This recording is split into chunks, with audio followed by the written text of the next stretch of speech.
Fox Hills is the location. Fox Hills. Okay. Fox Hills is the location now, heading north back towards Culver City.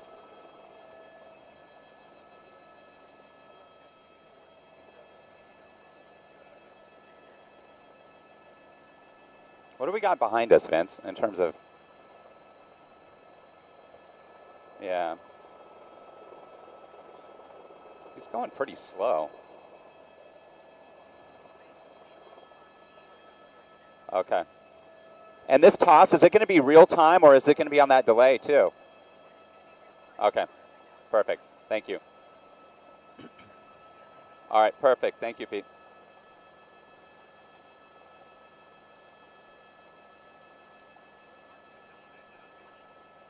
Okay, he's going to make a right turn.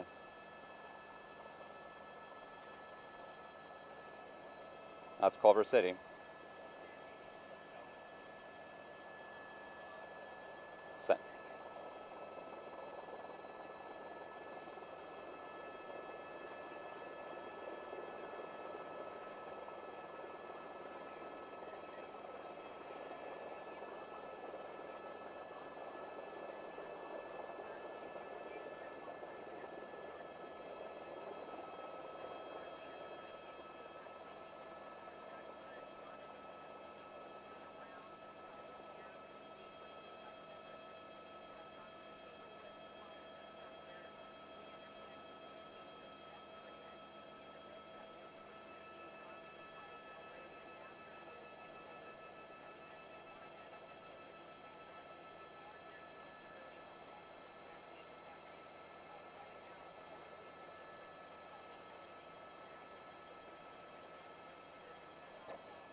And in Inglewood actually, and it's heading eastbound here on Centinela. The pursuit started in Culver City, and that is why the Culver City Police Department, they're still the lead agency here. But yes, this pursuit has made its way primarily in the same neighborhood, starting in Culver City.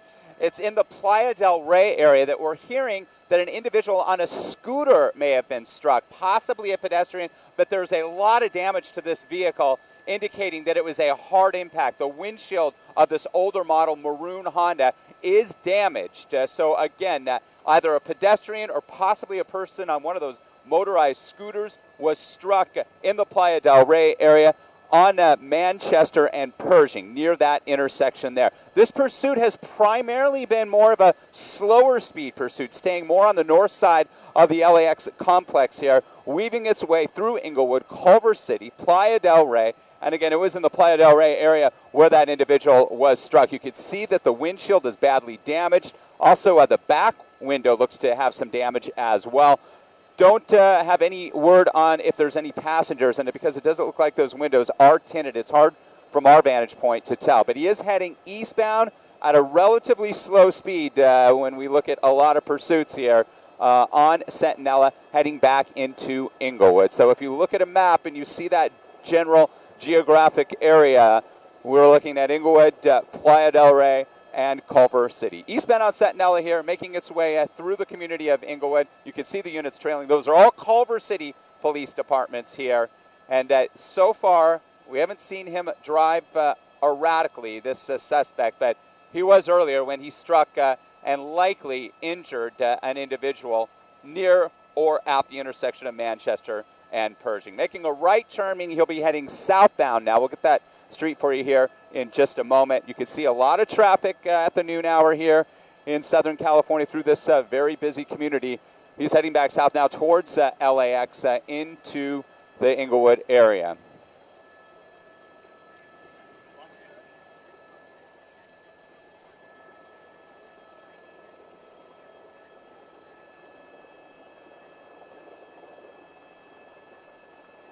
Yeah, and that would be a good try. At least you could see this stretch of La Tierra. He's traveling southbound La Tierra, driving through the center of traffic. Northbound is coming towards us. That northbound traffic is the side that's coming towards us. The southbound is just stopped here. So as you can see, he's using that center area, that open area, to make his way southbound. It did appear it's a male suspect from our vantage point. We have not gotten confirmation. We heard the same, that possibly this started as a pursuit because this individual was wanted with an assault with a deadly weapon. Where that incident occurred, if that is the case, that's unknown at this time. Not a lot of details from the Culver City Police Department, but what we do know, and we can tell from the damage from this vehicle, Vanessa and Marla, is that individual was hit hard near or at the intersection of Manchester and Pershing in Playa del Rey. Southbound on La Tierra, approaching the 405 freeway and heading back towards LAX. For the most part, this individual has stayed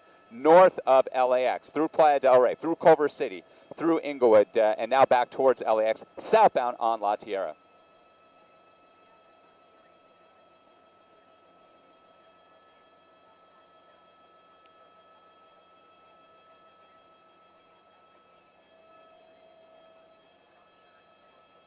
That's LAPD.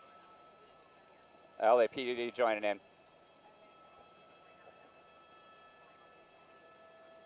And Culver City asked for that. That's exactly right. And heading southbound on La Tierra now. And now we have more units involved. And as this pursuit makes its way south, it would be in LAPD jurisdiction. And this happens a lot. We do see this with pursuits where agencies hand it off or at least ask for aid. And they're getting aid from a helicopter as well. An LAPD helicopter is circling overhead. So now a number of units tracking this southbound on La Tierra, heading back to an area we heard he was just before we arrived on scene near the entrance to LAX at Sepulveda, where Sepulveda and Lincoln branch off. This is always a busy stretch, pretty much any time of day, and you can see a lot of traffic here. These units are trailing, the LAPD units are trailing a little closer, crossing airport now as we head towards LAX. Traffic up ahead doesn't look quite as bad. As we widen out, it looks like he's gone through that real busy stretch near the 405. We are now south of the 405 on La Tierra, as you make your way down back towards Sepulveda. Those are primarily the in-frame, the LAPD units.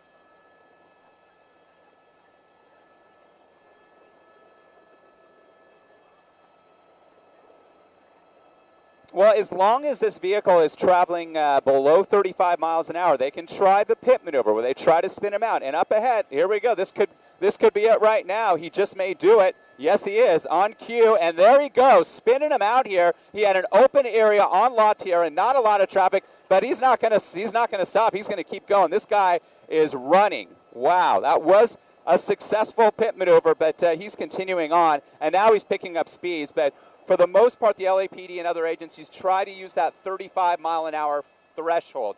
Speeds below 35 miles an hour, they try the pit. Obviously, they look at other vehicular traffic to make sure that nobody would be in immediate danger. Crossing over Manchester, southbound on La Tierra, heading towards the Westchester area and into that very busy LAX complex where they will encounter, this pursuit will, a tremendous amount of traffic. Is going to be making a bend here on the right, and you know this also well. If you take La Tierra, it's going to merge here with Sepulveda right after this little bend, and we'll see what this suspect decides to do. As you guys indicated, this suspect initially was trying to make his or her way, still no confirmation on the gender of the suspect, towards LAX to perhaps lose the officers with all that traffic. And let's see what he does now. He's going through the intersection. Looks like he's got a green light, but he is going to continue now in a westbound direction. So he's not making that left turn onto Sepulveda to make his way towards LAX, at least not from this point. So we'll see what he does here. He's coming up on an area again. Not a whole lot of traffic. It looks like there may be another opportunity here for another pit maneuver. Looking up ahead, heading towards Westchester Parkway. Let's see what happens here. He's going. He's not. He's not. Let's see if this lead officer, veers a bit to the right and tries to spin him out. The pursuit was successful in not terminating the pursuit, but it certainly spun him out. But his car wasn't disabled. He still wasn't blocked in, so he was able to make a 180 and continue on his way. And he's continuing now. He's going to make that bend now down towards Lincoln, it looks like. It looks like he's going to try another. Here he goes again. Another open area, spins him out. You could see that badly damaged windshield, too, almost hitting the curb. Let's see if this officer tries to ram him. They really want to bring this to an end. They know that this guy has already struck and likely injured or badly injured an individual, a pedestrian possibly, or somebody on one of those scooters. Yeah, I had indicated that not only the front windshield was badly damaged, but also in the back, and that could have been from that impact, meaning that individual who was struck near or at the intersection of Manchester and Pershing during this pursuit in the Playa del Rey area likely went up and over the vehicle. Again, the condition of that individual unknown at this time. That occurred during the pursuit. Yes, now a hit and run felony suspect in addition to all of the other laws that he's breaking on the road. He's going to try it again. He's got a wide open area here. Let's see. This is number 3. Let's see if it's third time's the charm here. He's pulling up on the side here. Bam! Yes, and he spins him out. Okay, now let's see. This is a very dangerous situation. Now he just rammed the vehicle. Very dangerous situation. And look at this. He's backing up, and he's continuing on. They had him. Guns were pulled out. Bad damage to the front and back end of that vehicle now. And he's going to continue on his way. Wow. Third pit. I've never seen multiple pits like this and the vehicle to continue on. No, I believe I've seen 2 one other time, and this is 3 now that we've seen. 3 pit maneuvers. Successful in that they spun him out, but unsuccessful in that the vehicle wasn't damaged enough or blocked in that they can continue on. Here he goes. Now they're going to try on the other side. Bam. There he goes against traffic on the other side. Wow, this guy is just relentless, and he is going to continue to go. Block him in. No. Wow, now he's heading back eastbound. A crazy dangerous pursuit here in Southern California, just to the north of LAX. Yeah, that's exactly what I've been indicating throughout the pursuit. Bad damage to the front where he possibly struck that individual, either a pedestrian, we're hearing possibly on a scooter, and then the back end was damaged as well, as that individual may have went up and over. We've covered a lot of these situations where pedestrians have been struck, and this does look like a vehicle that did hit somebody. And he's been hit multiple times by LAPD units, and now he's really picking up speed. Yeah, no question. He's really moving now. He's going to be making the right bend. This is that parkway that you see when you're on the far north side of LAX. He's going to be coming up on the In-N-Out Burger and has the choice to make a right turn here, right by the In-N-Out, to head down Sepulveda towards the Century, towards the LAX complex, and into the tunnel, or perhaps on either the arrival or the departure level. And he is just flying. And officers know that this guy is a really, yeah. And he knows he's in trouble. And he always has, but now he's much more agitated here. And let's see what he does. People in a crosswalk here. It looks like there's an area. Oh, that's that traffic watch that's set up right at the entrance of the airport to guide traffic. And he is making his way southbound now on Sepulveda. So now he's going to be heading towards LAX. Let's see what he does here. And that's the area right there where people set up at the park by the In-N-Out. And he's making a 180 again now. So let's see what he does here.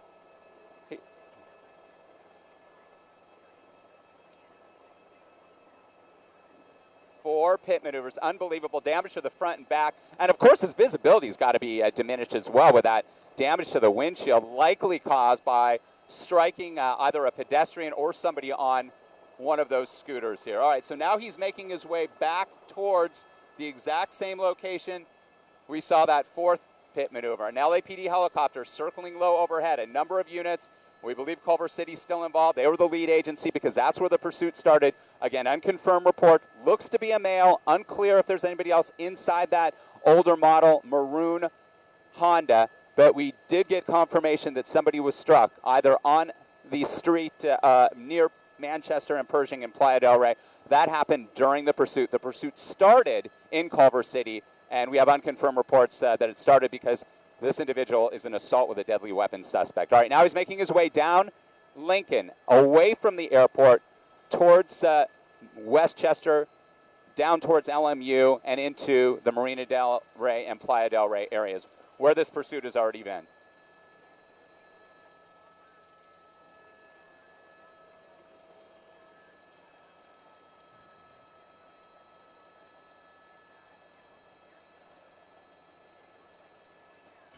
He's got cross traffic there. That was close. That was a real close call there. So now when we first started tracking this, Marla and Vanessa, he was really obeying the traffic lights. He was slowing down. It was a relatively slower speed chase compared to some that we cover, but now he's ripping through red lights. He's picking up speed. Obviously very agitated. He could be armed. Again, an assault with a deadly weapon suspect. What that weapon was, when that incident took place, That's unknown at this time. All we know is that he did strike an individual near the intersection of Pershing and Manchester in Playa del Rey at some point during the pursuit after it had started in Culver City. Culver City, the lead agency, LAPD on it. LAPD, they were the ones attempting those pit maneuvers, all four of them successfully spinning them out but not bringing the pursuit to an end. Again, northbound on Lincoln here, heading towards the campus of LMU. This is where you make your way down that hill towards the campus of LMU. It looks like possibly the back left wheel may be disabled in some way. We'll push in.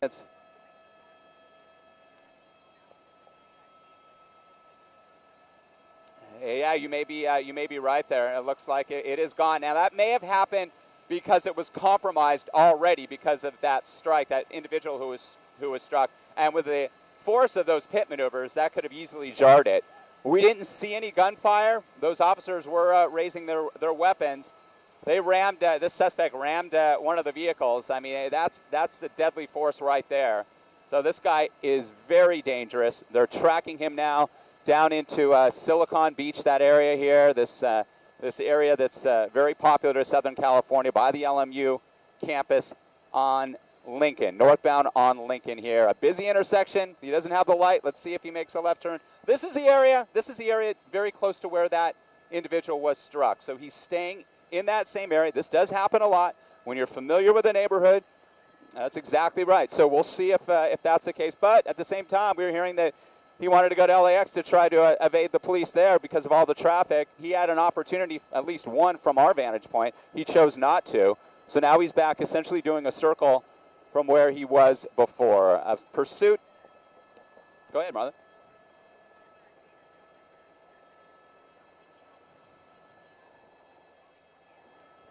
I had just indicated that, yeah, when he was coming down Sepulveda, that his visibility, not only the front, but now the back. Well, I guess the back now is busted open so we can see out the back. But that was a hard impact if indeed that windshield damage was the result of that individual being struck close to this location. We're on Jefferson now, heading eastbound on Jefferson. That would take this individual, this assault with a deadly weapon suspect, and that's how this pursuit started in the Culver City city limits back into Culver City.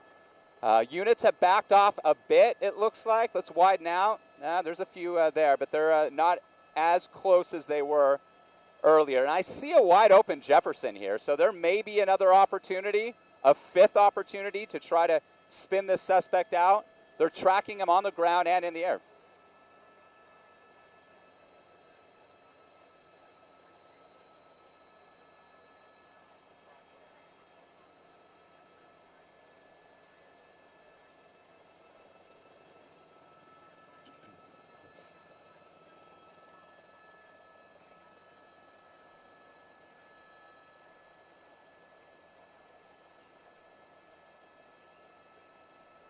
Went through the red light there, and again, technically these officers can write up these suspects for every single vehicular violation. Obviously, a suspect, a hit-and-run suspect now, if those reports are confirmed about that individual being struck. The way the vehicle looks, it looks very much like a car, and I've covered a lot of auto versus ped incidents, and it looks like a vehicle that did strike an individual with that hard front windshield damage and even some damage in the back. We believe that the pit maneuver itself, one of the pit maneuvers, one of the more recent ones of the four, actually probably compromised that back windshield so that it just came out altogether. Through the intersection, has a green light, heading eastbound on Jefferson, back towards Culver City, the Fox Hills area, back towards the 405 freeway.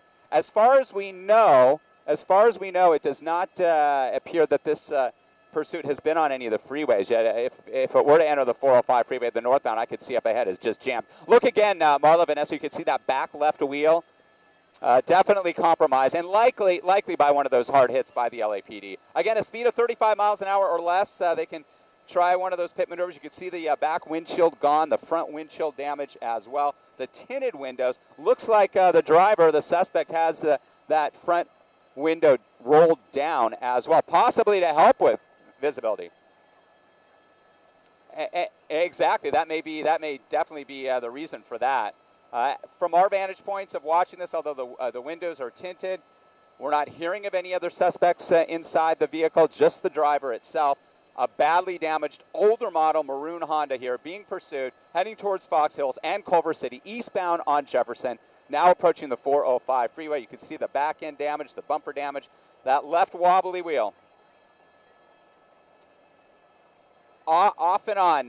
The majority of them he slows. There's been a couple that he's ripped through. It looks like he's starting to essentially take on that slower posture as he did when we first started covering this pursuit. Looks like he's going up possibly the 90 freeway. If we could pedal right just a little bit. Just past Slauson, and it looks like he can get on the 90 freeway eastbound here. This is this is the shortest freeway in all of Southern California, starting in the Fox Hills area, ending in Marina del Rey. It essentially is the 105 that never became the 105 freeway here. So this freeway will come to an end unless he decides to get on the 405 freeway here, and it looks like that's what he's done here. This is that convoluted ramp where the 90 meets the 405. He is now on the 405 freeway from that 90 connector and now heading southbound on the 405 freeway. Just as I had mentioned, that northbound side, if you got on that, that's the busy side from the top to the bottom of your monitor there. The southbound side, much lighter, heading out of Fox Hills towards Inglewood and into the LAX area. So now a different ball game.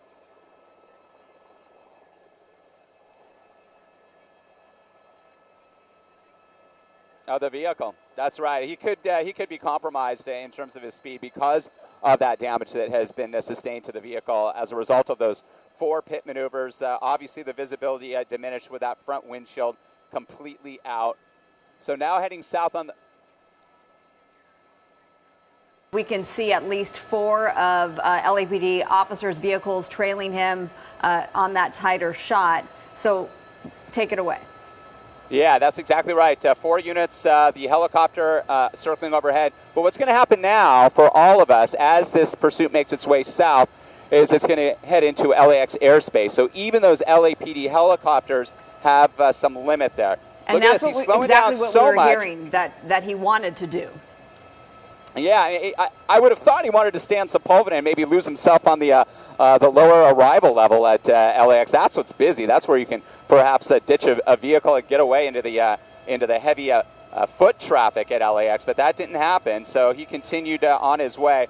This stretch of the 405, though, I mean, it's going to be a bit to the west of, or east, I should say, of LAX. And it looks like if we widen out, let's see if they're trying to hold some traffic back, almost run a little bit of a break. Not quite. It looks like there's still vehicles making their way down the carpool lane. Because if they were able to do that, hold that southbound traffic, and then all that traffic up ahead was to get way ahead of this, then they would have an opportunity to pit him again on the freeway. But in most cases, it's just way too dangerous for a pit maneuver to occur on a busy stretch of the 405. So where he's heading on the 405, is he going to encounter traffic coming up soon? As far as you can doesn't tell? look. Nope. Right now it looks wide open until, because I take this stretch home, until you get just past the 105. Sometimes it loads up around Rosecrans. It still is a holiday for some. There's still a lot of schools out, so volume has been light the last couple of days, even though we passed the New Year's holiday. So we're going to see now what we're going to do with the airspace here at LAX as this pursuit continues southbound.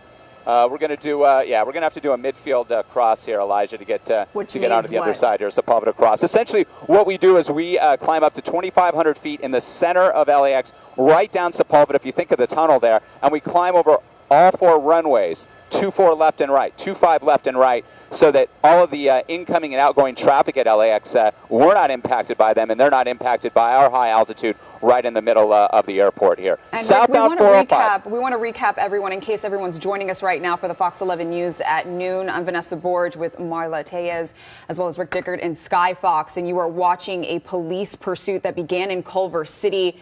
Unfortunately, this suspect hit a pedestrian in Playa Vista with their car during that pursuit. And what we're showing you now, we've re-racked the video, some tense moments in this pursuit. You saw that first pit maneuver that was tried. I believe this may be the second pit maneuver that was tried, but the suspect just keeps going. And in all, 4 pit maneuvers have been conducted on this Honda wanted unconfirmed reports wanted with assault with a deadly weapon. This was the one that we thought would end this pursuit. Guns drawn here. And then he just reversed and took off once again at a high rate of speed. Rick, where are you now on the 405? 405 freeway southbound, very close to the Century Boulevard off-ramp, the off-ramp you take to get to the airport. We're making that crossover to the LAX airspace now so we can get on the south side of the complex. It's possible that this suspect may make his way, again, not any confirmation if it is a male, but it appeared it was from our vantage point, to the 105 east or west. Very light traffic. A lot of that is because the officers trailing this older model maroon Honda have sort of held traffic back, almost conducted a bit of a traffic break to help out. And this is a situation, like I had mentioned, Vanessa and Marla, if they get up behind him and he's going at a slow enough rate and there isn't any vehicular traffic ahead of him, which we don't see much of right now, all of that traffic has made its way 65, 75 miles an hour plus southbound past the 105. They may try yet another pit maneuver here. It's possible. We'll see. The car has definitely been compromised. It hasn't been moving at a high rate of speed. He has a wide open freeway. If that vehicle was in good shape, if he had good visibility out of that damaged front windshield, if that windshield wasn't damaged, he could be ripping down this stretch of the 405, 75, 85 plus miles an hour. And what's all right, the 105, typical coming up on the 105 here. And what's the typical protocol, Rick, when on a freeway, for those that don't know? If there is a police pursuit on the freeway, they back up. They don't, obviously, try any pit maneuvers. Again, the speed is paramount. So on most pursuits, if they have entered a freeway, they're usually going over 35 miles an hour, unless they're weaving in and out of traffic. And if that's the case, you can't do one there. You can't do one if he's going 75 or 80 miles an hour. Again, LAPD has the 35 mile an hour threshold for pursuits with pit It maneuvers. looks Right, like now he's picking up speed. And I hear, yeah, just a bit. We're also hearing that a traffic break might have been requested as well. So they may be trying to make yeah, sure all the elements here are safe in order to then. And that's what I just speculated. I just speculated that the southbound traffic was going to be held so that they could have a clear open shot of this suspect and possibly try another pit maneuver. So we'll see what happens. He does have an open stretch of the 405, but it looks like this pursuit will probably start to encounter some volume, some southbound 405 volume now. We're past the 105, heading towards Hawthorne. We're going to be heading down towards the South Bay Curve, as we call it, that stretch of the 405 that makes that big bend coming up from the 110 freeway towards the beach cities, and definitely more traffic there. Still a LAPD unit helicopter that has met up with this pursuit again, having to cross through the LAX airspace as we did. We're now on the south side of the airport, and this is the southbound side of the 405 coming up on the Rosecrans Avenue off-ramp, which would be in towards Beach City, Manhattan Beach, my apologies, just passing Hawthorne. And then if you wanted to continue on, I can see the 405 outside of Skyfox here, all the way down towards the 110 freeway. Definitely heavier volume than what we're seeing now, but no big delays. No big delays on the South 4. LAPD, the lead agency on this, but as he enters other cities, the beach cities that you're mentioning, Rick, here on southbound 405, just passing the 105 now, minutes ago anyway, these other cities are being notified that this person is now in their jurisdiction. Especially that it's a felon who hit and ran from a pedestrian. So it was a hit and run felony. The California Highway Patrol, for sure, now that it is on the 405 freeway, they've been notified, and they will help out in closing ramps when possible ahead of this to keep traffic off. This is a very dangerous individual, likely a very dangerous, being that it's an assault with a deadly weapon suspect. This individual, we're hearing, has already struck either a pedestrian or somebody on a scooter, likely badly injuring them by the looks of the vehicle, if that damage to the windshield and the back windshield, back glass, was the result of that impact. Several pit maneuvers were conducted. They spun this guy out, although they weren't successful in ending the pursuit. South 405 here now we're into Manhattan Beach, well south of the 405, Marla and Vanessa, heading southbound on the 405. Unconfirmed reports, but there is some speculation that family members have been calling LAPD saying that he has mental issues.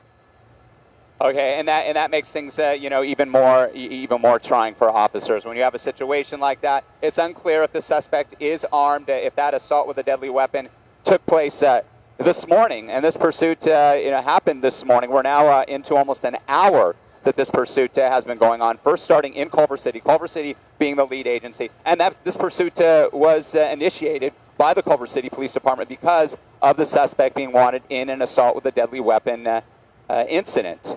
Where that occurred, we're not sure, but you could see from our vantage point now, as he continues south on the 405, officers have pulled way back. Let's see what agency. That's still LAPD, it looks like. And what would be the LAPD reasoning still the behind that? leader. Why would they pull back?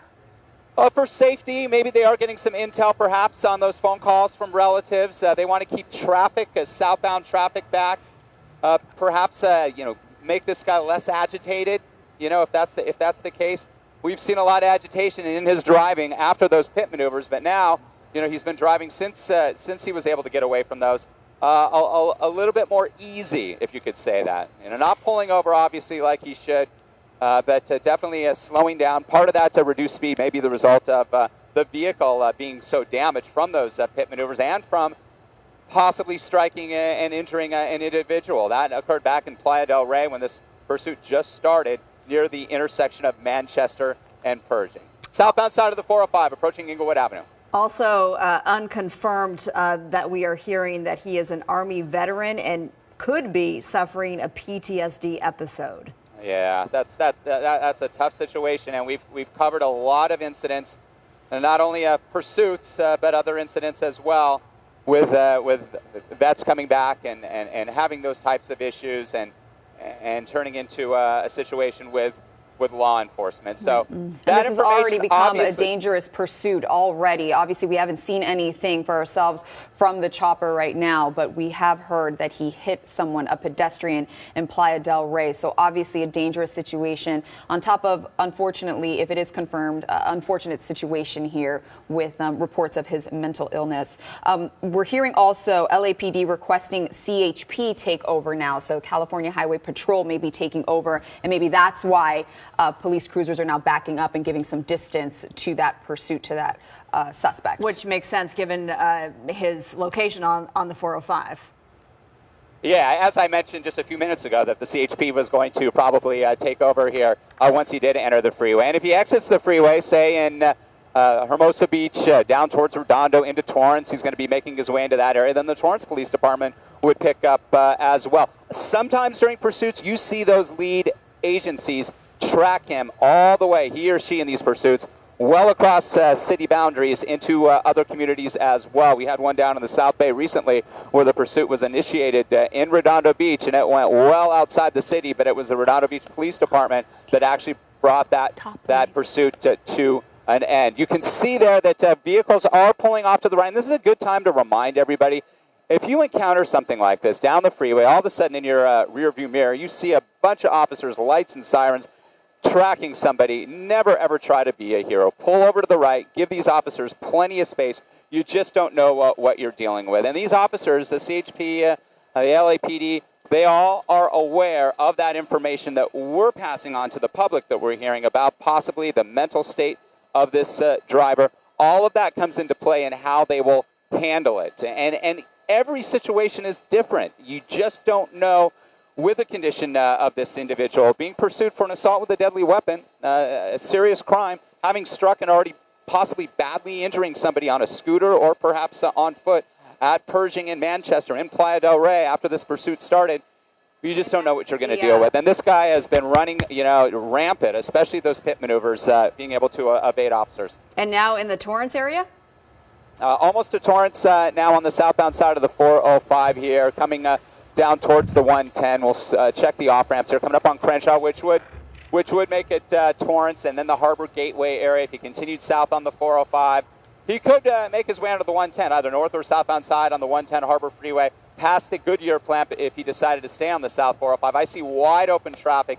Definitely lighter than a typical Right. I was going to say that afternoon. At least the silver lining here is that it is a holiday week, so not as much traffic out there, not as many possibilities for this suspect to then injure someone else. That's right. But unfortunately, one individual already, and you think of the kids who are out of school, so they could be, vulnerable in that they're out rolling around on their bikes, their skateboards. We don't have any information on the individual on the scooter. We're hearing it was a scooter, possibly a foot pedestrian that was struck. Rick, just to let you know, possibly we're injured. showing the pit maneuvers here. This was the first one. This happened 11:42 precisely, so that was just about 30 minutes ago.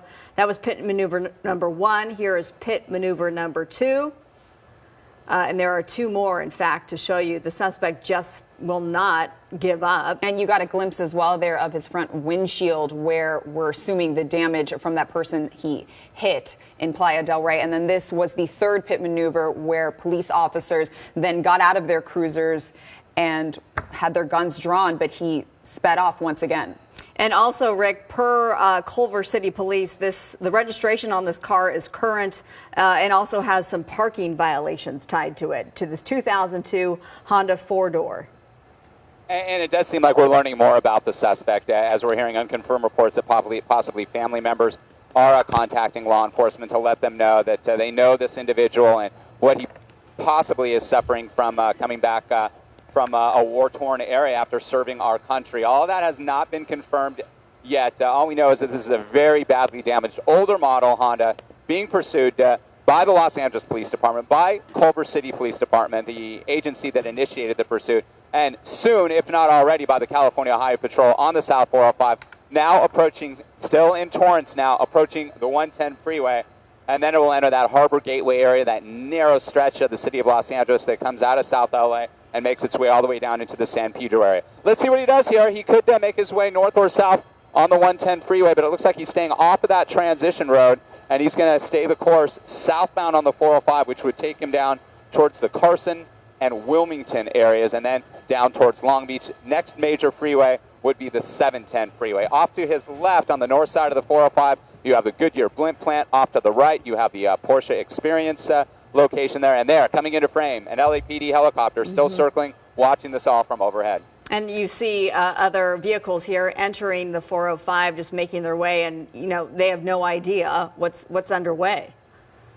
That's right. And again, as I had just mentioned a short time ago, another reminder, if you do ever encounter, there's a CHP unit getting on a ramp there. There we go. And it looks like there's another unit. So CHP has definitely joined the party here on the southbound side of the 405 freeway here. But a bit more traffic up ahead, but still very light. So the volume is incredibly light coming southbound away from the 110 Harbor Freeway down towards Wilmington and the 710 as we widen out. There is that Porsche Experience there. You see the vehicles down below. Off on the left side of your monitor is the blimp up, the Goodyear blimp facility, just to familiarize you all with the location we're traveling. South on the 405 freeway, down towards Wilmington now, and the 710 freeway. So this pursuit, Vanessa and Marla, has been going on a better part of an hour, perhaps more. So you start to think about how much gasoline this vehicle had when the pursuit was started. If it had a full tank, it's good to go for a while. If it was getting a bit low, then fuel could become an issue. The damage to the car, definitely an issue. We've seen at least the back left wheel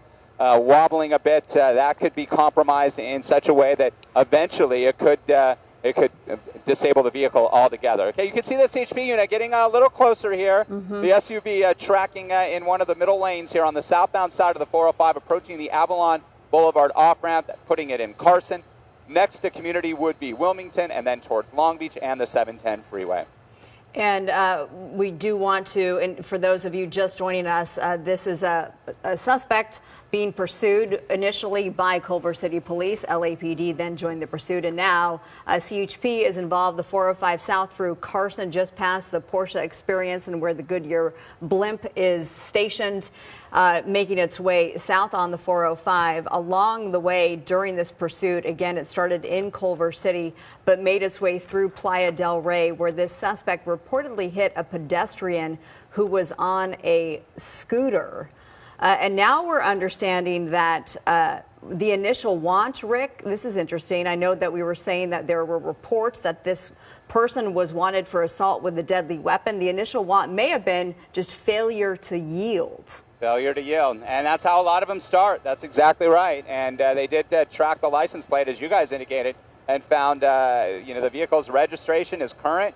A couple of outstanding parking violations, and that's it. But is this suspect actually connected to this vehicle? That we don't know at this time. It may not be registered in that suspect's name. So that information we'll still try to ascertain. Now, units have pulled back a little bit, but they're slowing traffic as they have down this entire stretch of the 405. 2 CHP units are tracking. Let's wind out and pan the camera just to the left a little bit, and I'll show you how units trailing here are holding the traffic back just to help out with officers to give them a little bit more space. There's a CHP motor officer meandering around. We'll go back to the pursuit here.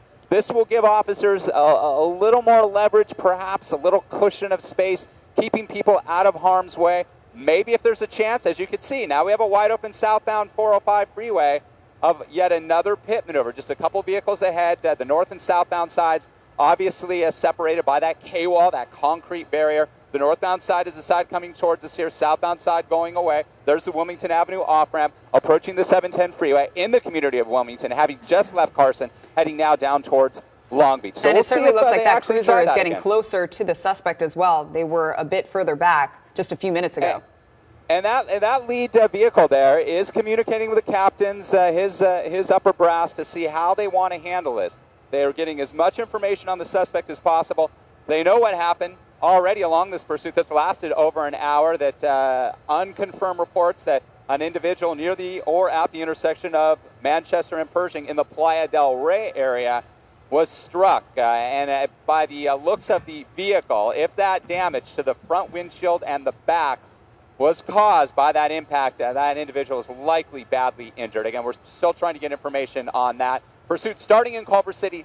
That incident involving the person who was struck occurred in Playa del Rey. This pursuit made its way primarily on surface streets, Culver City, Playa del Rey, Inglewood, towards the Westchester area, north of LAX. And then he decided finally to hop on the South 405, passing LAX, going through the beach cities, down towards the 110 freeway. Carson, Wilmington, now approaching the 710 freeway on the South 405, approaching Long Beach and Long Beach Airport. A wide open freeway, partially because those units behind what you're seeing here have been able to hold traffic, to slow traffic.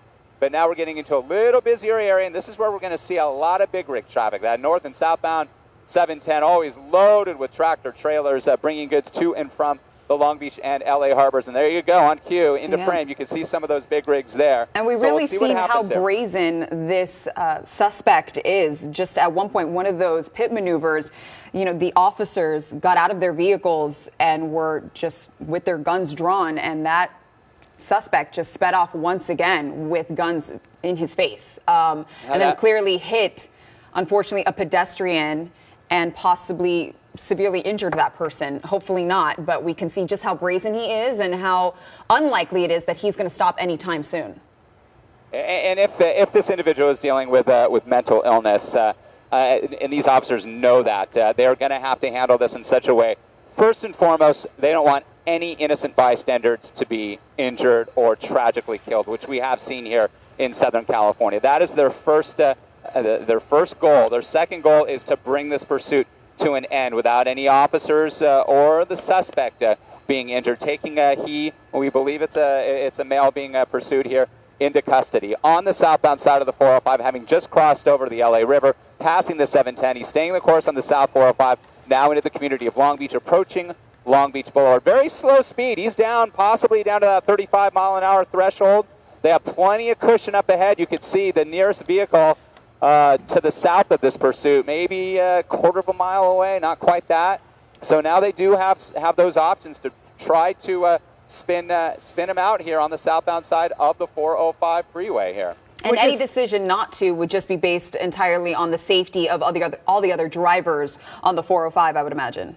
That's exactly right. They do not want anybody else being injured. They had those opportunities where they had wide open surface streets, and they successfully did those multiple pit maneuvers, but it wasn't successful in terminating the pursuit, unfortunately. They just, these vehicles, when they spin out, you just don't know which way they're going to be facing, and if there's another officer blocking the suspect's vehicle in, and that just wasn't the case here, and this suspect was able to get away from all four of those pit maneuvers, something I've never seen in all the pursuits that I've covered from up here in Skyfox. Southbound side on the 405, approaching Cherry Avenue, down towards Long Beach Airport in Long Beach. This pursuit continues well over an hour, now going on about an hour and 15 minutes, we believe, having first started in Culver City. And the initial want, again, failure to yield. It seems almost far-fetched to think that someone would run out of gas, but you bring up a good point, Rick, the fact that it has been going on for more than an hour at this point. If this started with a quarter of a tank, hey, he doesn't have all that long to go. We've seen it happen in the past that the suspect's vehicle just all of a sudden comes to a slow stop, and we hear afterwards that they just ran out of gas. If you start off with a low tank level, then this pursuit won't go that long. But if he has a full tank, it's going to go for several hours in some cases, and we've seen that as well. And what we're seeing up here is the southbound side of the 405 traffic being held back a bit, but not the ramps. The on and off ramps here are still open, so vehicular traffic can still enter the south 405. But still very light conditions as this pursuit makes its way southbound down now towards Long Beach Airport. Again, having started in Culver City, mostly on surface streets, through the Playa del Rey area, Inglewood, over towards Westchester, north of LAX, and then finally the suspect in this older model maroon Honda decided to get on that 90-405 interchange, and he made his way south on the 405 freeway, passing LAX, passing the 105 freeway through the beach cities, the South Bay curve. You saw an individual up on the overpass there filming this as this pursuit went southbound underneath that overpass. And we'll be coming up now on Lakewood Boulevard. All right, we want to bring in Susan Hirasuna into our coverage here. You are in Playa del Rey, as far as we understand, Susan. This is right near where the intersection where the pedestrian on a scooter was hit. What can you tell us? Yeah, so the traffic collision accident team is still out here. We see two law enforcement agencies, Culver City Police and LAPD. They're here. I'm sort of overhearing some of the residents talk about how they noticed when the pursuit started and how wild it was. And one resident was saying that it was sort of a disappointment that they weren't able to stop that car before the collision happened here. So I'm at Saran and Manchester, and as I say, the TC accident investigative team is still here. They'll map out the situation and try to put together all the information of what occurred before that person was hit on the scooter. I don't see the scooter. I don't see any other evidence that somebody was injured, but do we know the condition? Still here. So do we know the condition of the pedestrian? Anything. No, I don't know anything about the person on the scooter. Apparently the scooter is still here, which would make sense as part of the accident scene. I'm going to walk across the street, see if I can get a little bit more information and a better perspective. But it is kind of interesting how the residents are kind of standing by. And what you've heard from them, you don't know age or gender of that person who was struck? No, not as yet. And I just arrived on scene, so I'm a little closer now to perhaps some people from Culver City PD who might be able to give me some explanation. I see the scooter now, and it looks it's hard to tell, but it does look a little bit crumpled. And of course, we've all been noting. Are there law enforcement out there, Susan? Sorry to interrupt, but are there law enforcement out there? Yes, two different agencies, as I mentioned before, Culver City PD and LAPD are here. All right, Susan, thank you. I'm sure you just got to the scene, so you're going to gather some information for us, so we'll get back to you in a moment. But we want to head back up to Rick Dickard in Skyfox. Where are you now, Rick?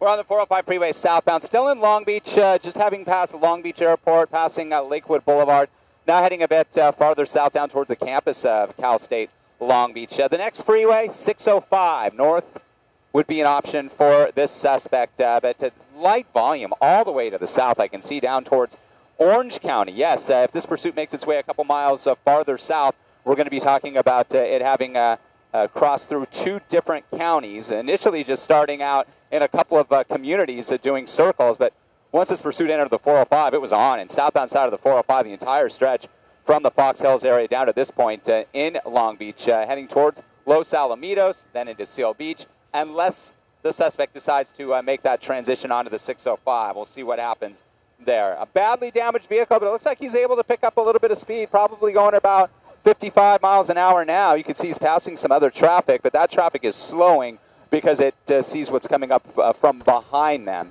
And the CHP has done a really great job at holding a majority of that traffic. There's 3 units there. LAPD helicopter still circling. 3 different agencies that we understand, the Culver City Police Department being the lead, then the LAPD, now the California Highway Patrol involved in this pursuit. Again, still trying to get information. Susan's on the scene to see exactly how badly damaged that individual on the scooter was injured as a result of this pursuit, being struck. And And again, they want to end this in a safe way so that nobody else is injured. And Susan at the scene in Playa del Rey where that pedestrian was hit on the scooter, and she was saying how that there are residents who are out there and they're expressing their frustration that this hasn't been put to an end already. And we've seen it try to be put to an end 4 separate times with 4 failed pit maneuvers. And Rick, I thought it was very poignant what you said. You've never seen 4 failed pit maneuvers before in all the pursuits you've covered. I have not. I've seen a couple, 2, and I believe that's only been once. So and you're seeing it there on your screen definitely now. you. Yeah, it was it was the luck of the draw in those situations. When you spin out a vehicle, you never know, depending upon the speed and exactly where that suspect's vehicle was struck, how it's going to end up facing, how other officers are positioned, and it just went the way of the suspect, that he was able to do 180s, to pull away, to get away each and every time, despite the pit maneuvers themselves being successful, and that he was spun out, disabled briefly, but not enough that he wasn't able to continue on his way. And he is on his way southbound on the 405, now approaching the 605 freeway. So is this, pardon me, is this in the Long Beach area still? Still in Long Beach, but coming up towards Los Alamitos. He's going to be entering the community of Los Alamitos any moment now, once you get with a merge with the 605, and it's coming up right now. If he continues south, and he is, he's not making the transition. There's the flyway transition from the southbound side of the 405 to the north 605. He's continuing southbound. Now will enter Orange County, Seal Beach, then down towards Huntington Beach if he chooses to stay on the southbound side of the 405 freeway here. So we saw the 4 separate pit maneuvers just now. We showed the video from that, and it is truly incredible that he wasn't stopped at any one of those efforts. And now going at, a normal rate of speed, it seems like. How fast would you guess he's going, Rick? Right now, it looks like he's going pretty much the speed limit, maybe even a little below. You can see the other traffic emerging in, and they're likely going 65, 70 miles an hour.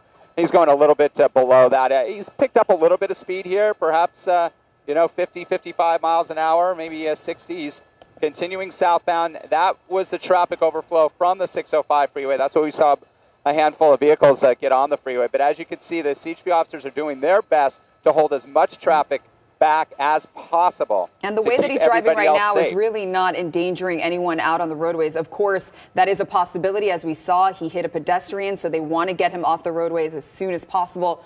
However, right now, the way that he's been driving in the last, 45 minutes or so, apart from the pit maneuvers and apart from hitting that person, that pedestrian, we really have seen him go at a slow rate of speed, possibly because the car is so damaged. And simply to think that this all may have started just from a simple failure to yield.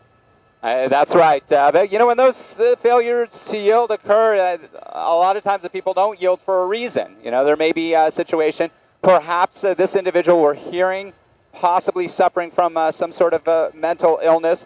That could factor in as to why he did not pull over when officers lit him up in Culver City and continued on his way. A lot more CHP officers getting into the mix now that we're entering Orange County. And what they're doing is they're really holding back traffic. Now, look at them. We got, how many do you count? 5 there now. 5 SUVs, CHP SUVs, trailing, holding traffic on the southbound side of the 405 back. We are now in Seal Beach, approaching the merge with the 22 freeway, coming out of Los Alamitos.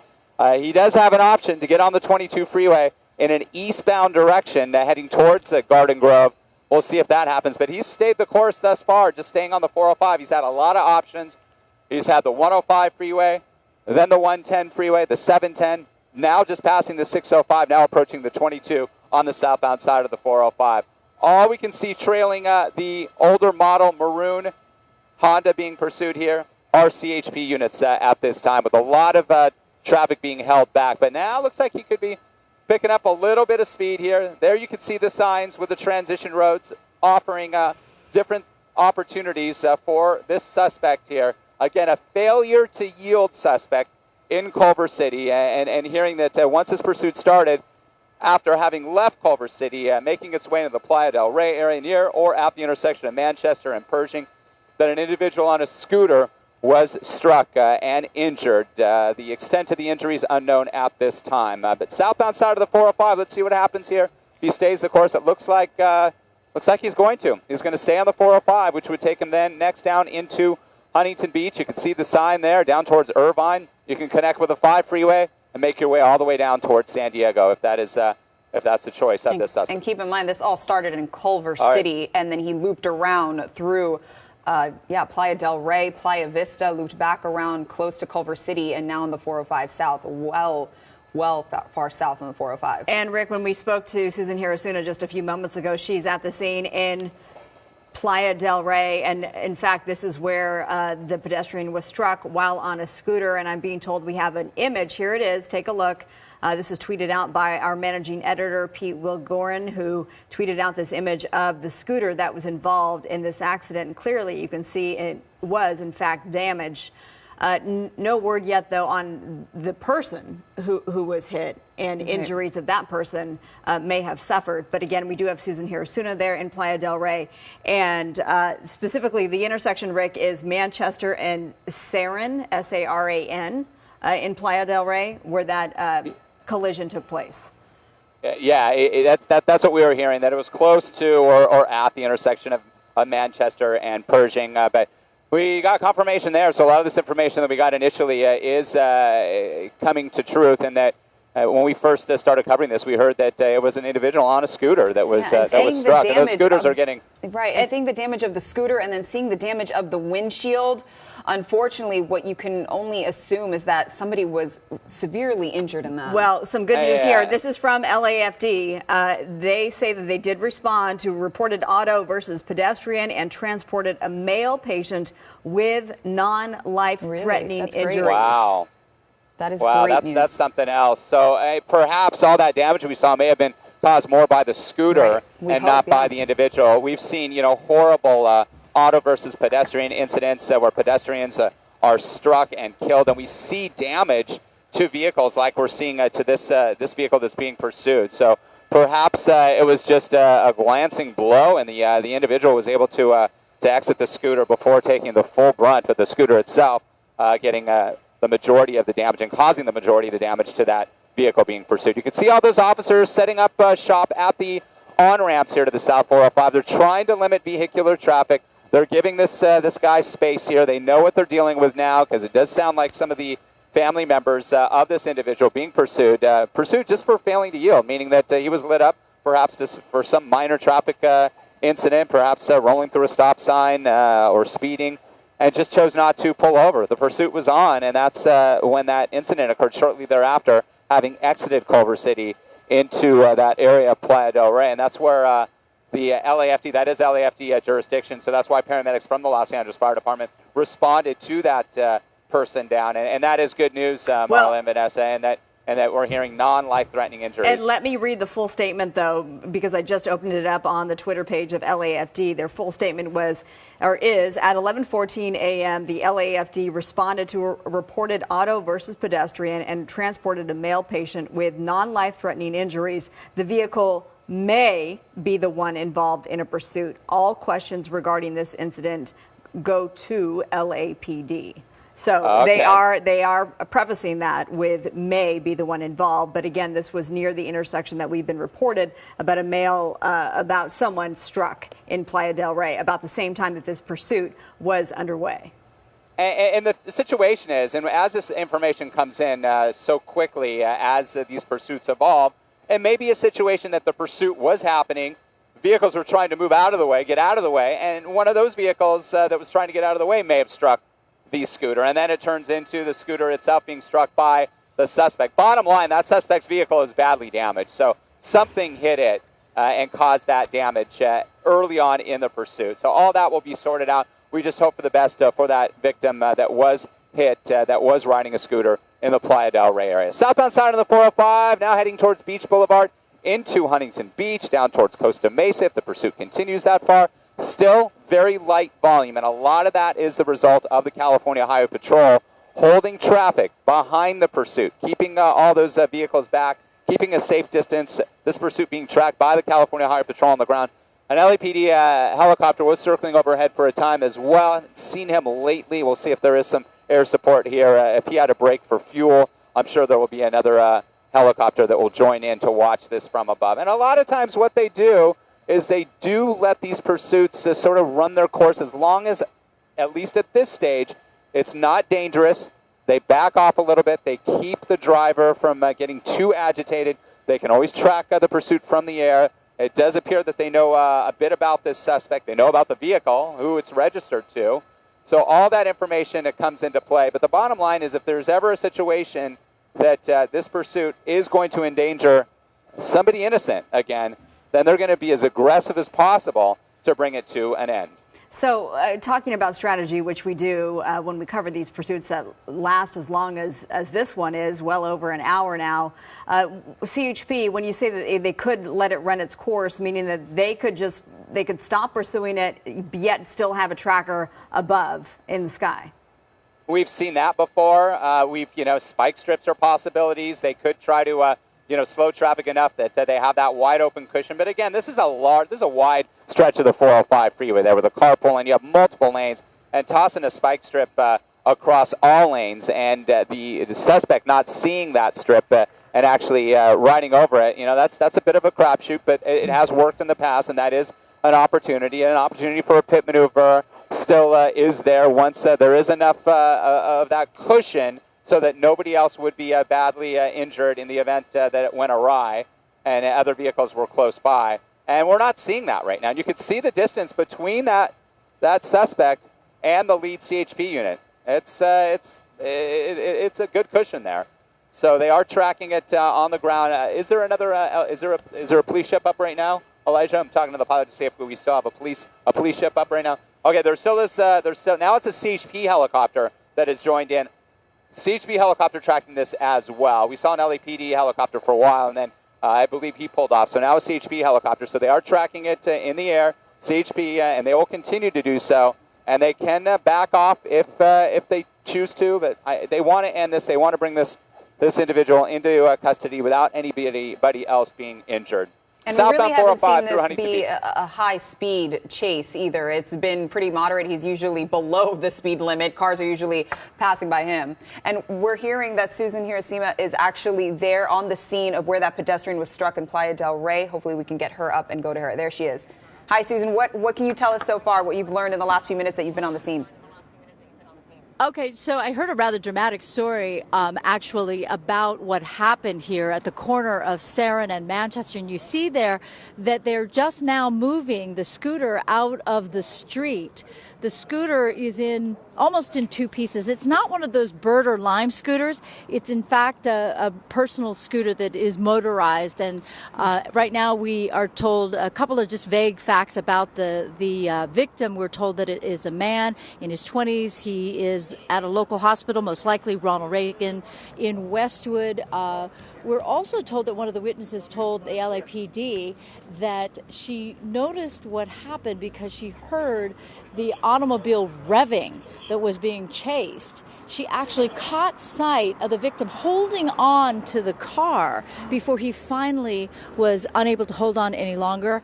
And then the pursuit car just kept on going, which meant that he was most likely run over by that pursued car. So you see there now the LAPD is taking possession of that scooter because their investigation is wrapping up. That's probably some good news because they told me that they weren't going to wrap the investigation until they got wind of what the condition of the victim was at the hospital, because obviously this investigation would change if the victim had died. So right now it looks like this area at Manchester and Saran will be clearing up shortly, but So, Susan, you just can... an interesting little addition, a chapter to this police pursuit, and I'll send it back to you guys. Sorry, I don't have my IP, so I can't hear you. Oh, okay. All right. Well, then... Go ahead.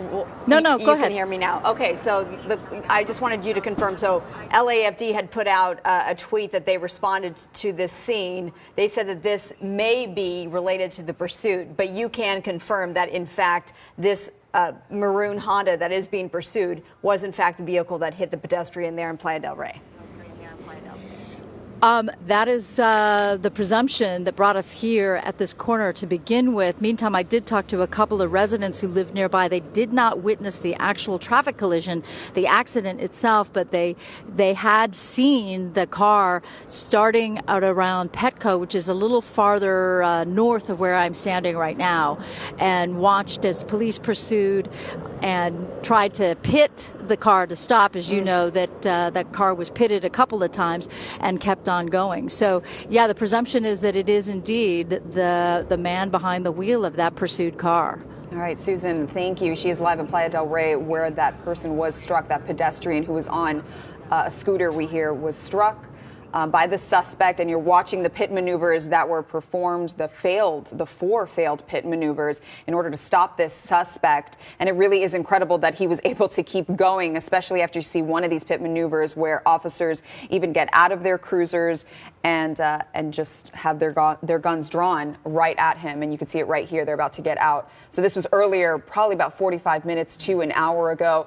The good news here, what we're hearing now from Susan and from LAFD, is that that person who was struck, non-life-threatening injuries is what we're hearing now, because at least what we assumed from the damage of the windshield, and you could see it right there on your screen, how badly that front windshield was damaged. We assumed that that person was severely injured, but luckily they're saying that it's non-life-threatening injuries. Right, and we can tell you the pedestrian is a man in his 20s, according to Susan, new information that she's bringing us, and that he was transported to a hospital in Westwood, which would likely be Ronald Reagan UCLA Medical Center. All right, Rick, we are back with you. We have the pursuit suspect there, and looks like you're in Costa Mesa now. 45 miles down the 405 to Costa Mesa from Culver City. This pursuit southbound side of the 405, approaching the South Coast Plaza down towards the 55. That's really good news from Susan. Again, we could have a badly injured young man, but in no way would they break down a scene like that if they thought, even if they suspected it could turn into a fatality. They would keep that investigation going. And I'm getting a lot of tweets. I can't see the scooter myself, but I'm aware of these scooters. The Swagtron electric scooter, that's the type of scooter that young man was on when he was struck near the intersection of Manchester. Yeah, surprisingly, Susan said that it was more of a personal scooter. It was not a bird or a lime. This is one you can, pick up at your local Walmart. Southbound side of the 405, we've seen no other incident since, or heard of any serious incidents since that one that occurred during the start of this pursuit, shortly after it was initiated. And this pursuit's been going on now likely an hour and a half, or if not longer. Again, 45 plus miles now southbound on the 405. CHP units trailing. 55 freeway coming up. John Wayne Airport coming up. That will be on the right side of the 405 as we make our way into Orange County. It looks like the interchange of the 55, he's going to avoid that as well and just continue on his way south. This would take him down into Irvine, down towards the Y in El Toro, where the 5 and the 405 meet. That's where he could continue south on the 5 and make his way all the way through South Orange County, down through Mission Viejo, San Clemente, and possibly points south of that location. He is staying on that southbound side of the 405. Here is the interchange with the 55. So yet another freeway. He had the opportunity to change course, and he's chosen not to. He's dedicated to the 405. And he certainly is. As you say, though, now as he enters Irvine and John Wayne Airport nearby there, that he has clocked 45 miles heading south on the 405 since leaving right near LAX, where he got on in Culver City. But again, he's gone much farther than that because he was on surface streets for at least 30 minutes prior. So gas could be an issue here, too, fuel. That's exactly right. Those miles, in addition to the now probably closer to 50 miles that this pursuit has made its way just down the 405. We're transitioning now through the airspace at John Wayne Airport, crossing over to avoid all the commercial air traffic. And this suspect is continuing southbound in the middle lane. He's been staying in the middle lane for miles now, keeping a moderate speed, at or below the speed limit, and not driving recklessly. The only time we visually saw him driving really erratically and recklessly was initially after those pit maneuvers. That is when that driver really was getting agitated. We'll push into the vehicle here. We can see definitely a male driver there. You can see that left back wheel is compromised. The back windshield is completely out. The front glass severely damaged by that scooter. That incident that occurred just after the pursuit was initiated. And it was initiated by the Culver City Police Department, if you're just joining us, just because of a simple failure to yield. They lit this individual up for some incident, some traffic-related violation. he chose not to pull over, and the pursuit was on. And it's there on are here now in Orange County. And now there are unconfirmed reports that the suspect's wife is on the phone with dispatch. Okay, and all of that helpful, very helpful to law enforcement because they know what they're dealing with, and we've seen sort of the way that this pursuit has been handled over the last, I would say, 45 minutes or so, half an hour, change a bit. LAPD was on it. They were rapidly trying to bring it to an end with those aggressive pit maneuvers. But now we see a lot of space being given to the suspect here. Nothing which too makes erratic, a lot of just tracking. sense given the context of this situation and what they're dealing That's with. right. And tracking from overhead with a CHP helicopter as well. And we're southbound on the 405 now into Irvine, 55, 60 miles an hour. Next opportunity for a freeway change would be the 5. He's going to run out of the 405, so he's either going to continue south and connect with the South 5, heading down towards South Orange County and perhaps down towards San Diego, or make a northbound trek on the 405 and come back towards LA County. And does Middle CHP lane, you can see continue very with little them? traffic.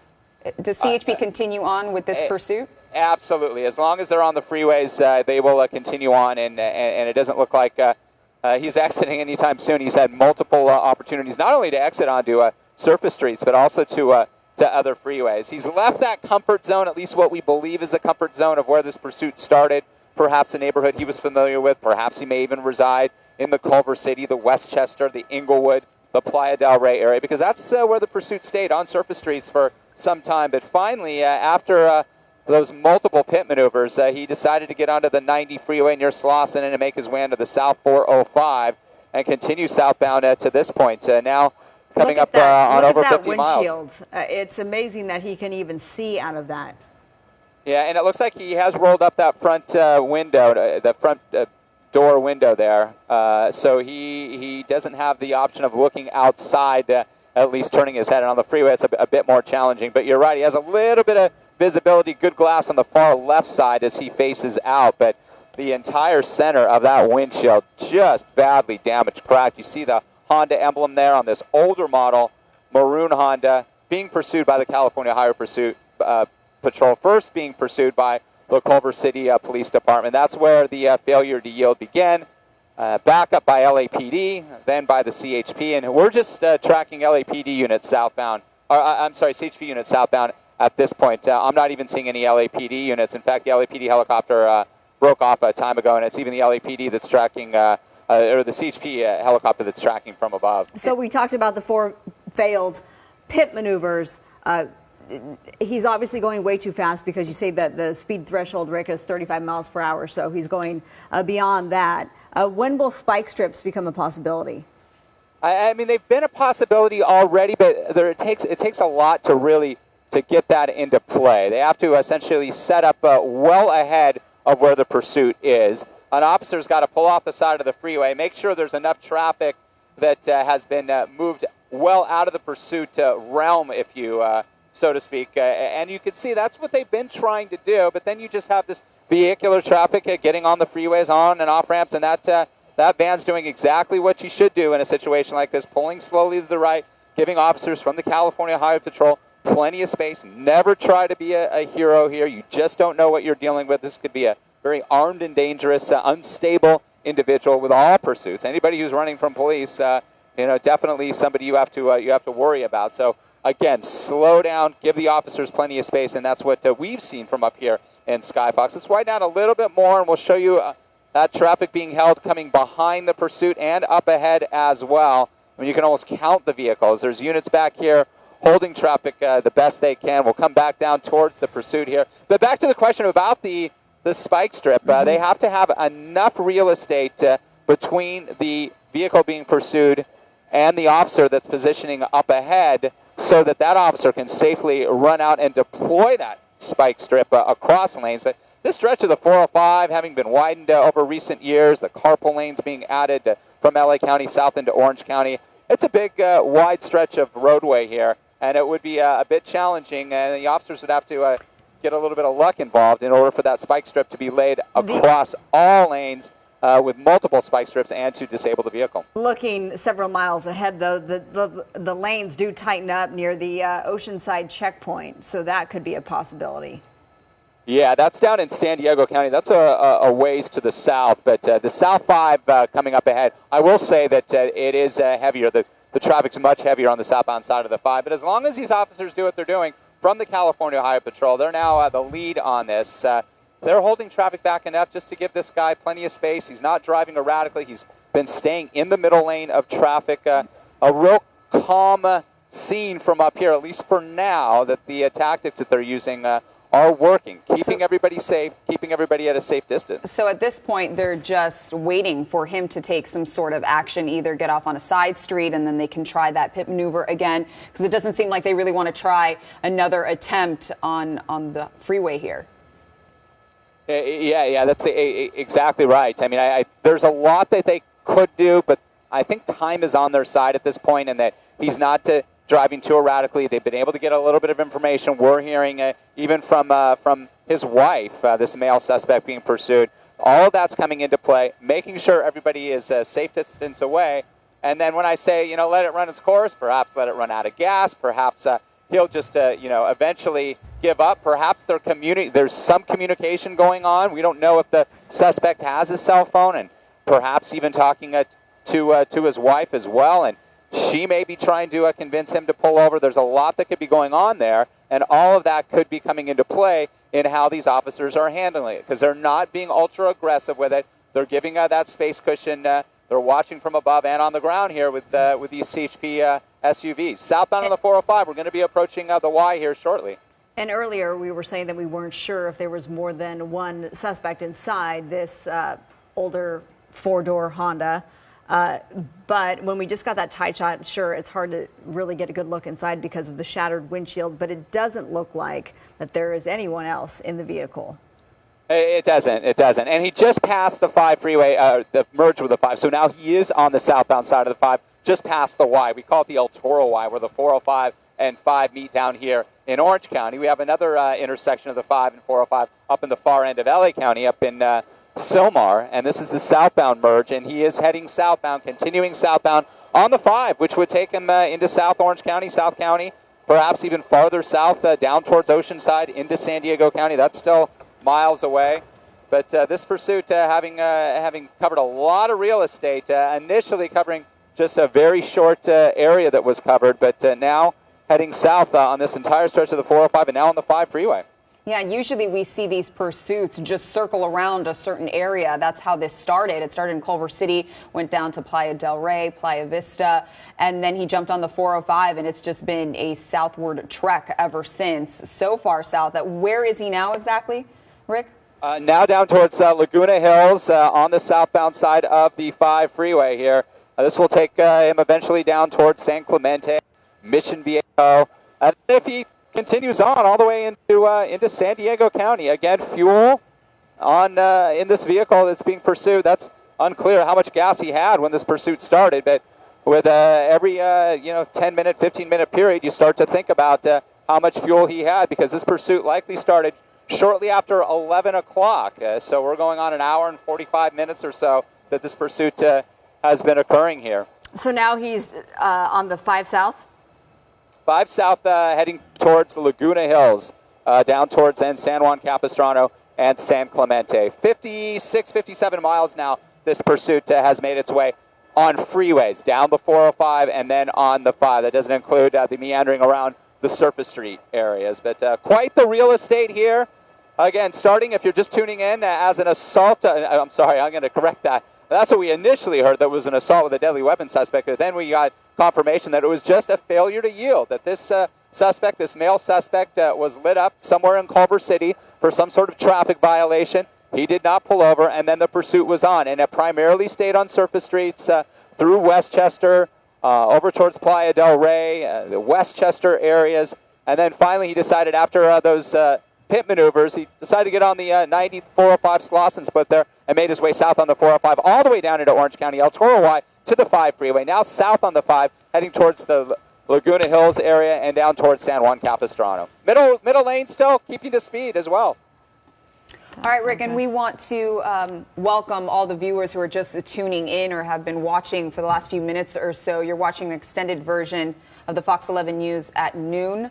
We are going to stay on top of this police pursuit that began in Culver City. As Rick just mentioned, this has been going on for about an hour and 45 minutes. Started in Culver City.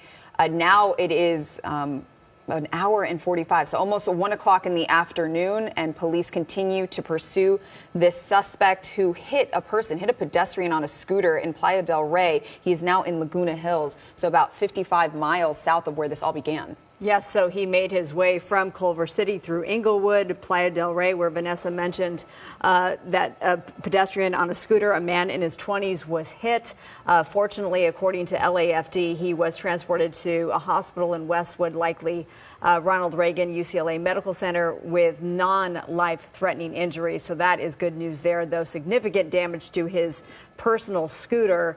The pursuit suspect then made his way on the 405 in the Culver City area and has now traveled the extent of the 405 and now southbound 5 with CHP in pursuit there in the Laguna Hills area. And there were multiple efforts to try to stop him once he was on the side streets. They tried 4 separate pit maneuvers that failed.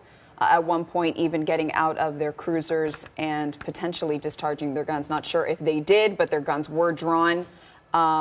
And now they continue on to the 5 South in this police pursuit of this suspect, who is now a felon because of that hit and run. And, of course, this was first in the hands. The lead agency was Culver City Police. They then requested the help of more officers, so LAPD joined the pursuit. And then once it got onto the 405, the CHP is now in direct pursuit. And you see at least in this shot here, just 2 black and whites, but there are at least 4 CHP officers. And they're not attacking this suspect aggressively, so to speak.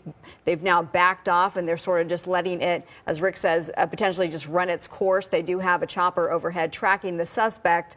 Now they are all the way in Mission Viejo. So, Rick, this suspect has covered some significant ground.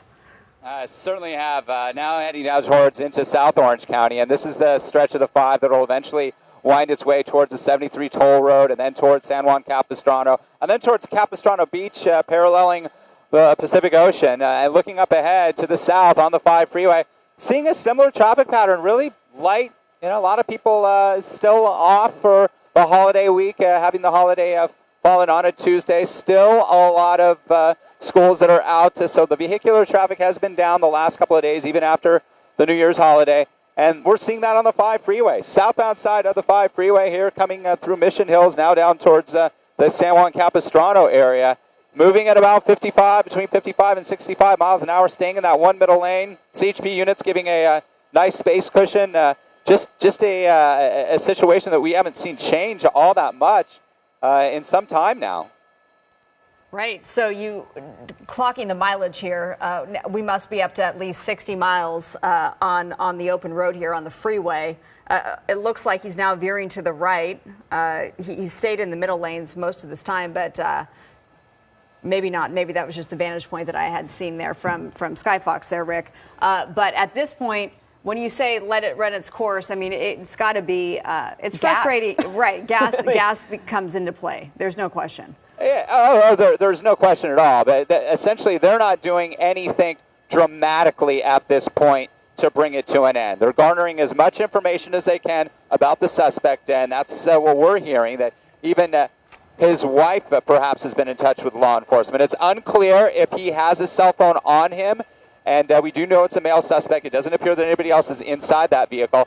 If he's communicating with anybody, perhaps a loved one, perhaps his wife, that could be coming into play. And essentially, they're just letting this play out based upon all that information they hear and what they're seeing right now. Now, if this changes and he starts getting more aggressive, he gets off the freeway, people start getting into a dangerous situation, innocent people, then, as we've seen in the past, we will likely see a more dramatic, a more aggressive approach by the California Highway Patrol, who is the lead agency now here, as we make our way south on the 5 freeway in Orange County, and we would see them try to bring it to an end. But at this point, they're just holding back, watching from above, keeping that space cushion from below, keeping as much vehicular traffic away as possible on the southbound side of the 5, now through Mission Viejo. Now 65 miles down the 405 and 5 freeways into South Orange County.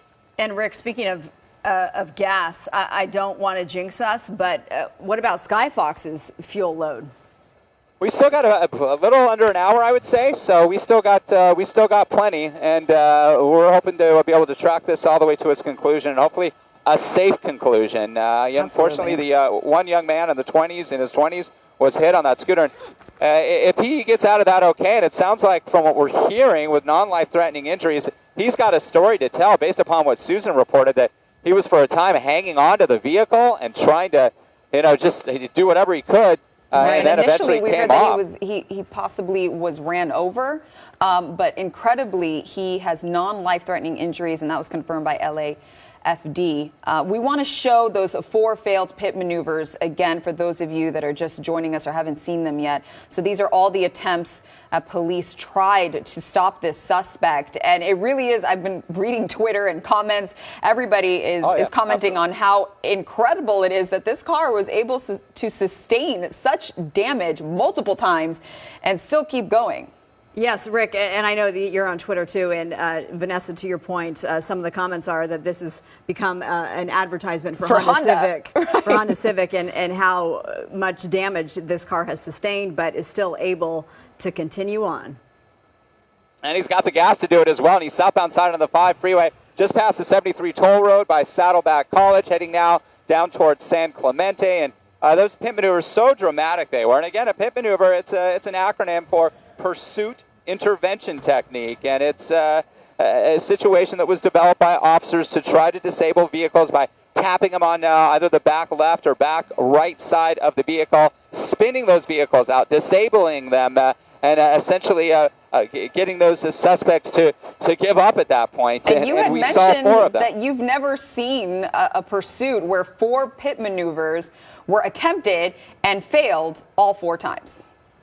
Exactly. I've seen a few situations where there's a partial one, and then another officer comes upon the situation right after that, and he does the final sack, so to speak, a partial pit and then a full pit. I've seen a couple where there have been 2 full that needed to be done. I've seen that once, I believe. And then besides that, that's it. Never before 4 separate pit maneuvers like that, and it was just the luck of it that they were able to this suspect was able to get away, the way that the car ended up and the way that the officers were positioned. The 4th and final one that we saw, the officers were out of their vehicles, guns drawn. We're hoping that suspect was going to give up, and he's actually forward rammed the vehicle, and then in doing so, his vehicle sort of backed away from the 1 CHP unit, which was making contact with the suspect's vehicle. He had enough space to make a 180 and head on his way, and that's what we saw.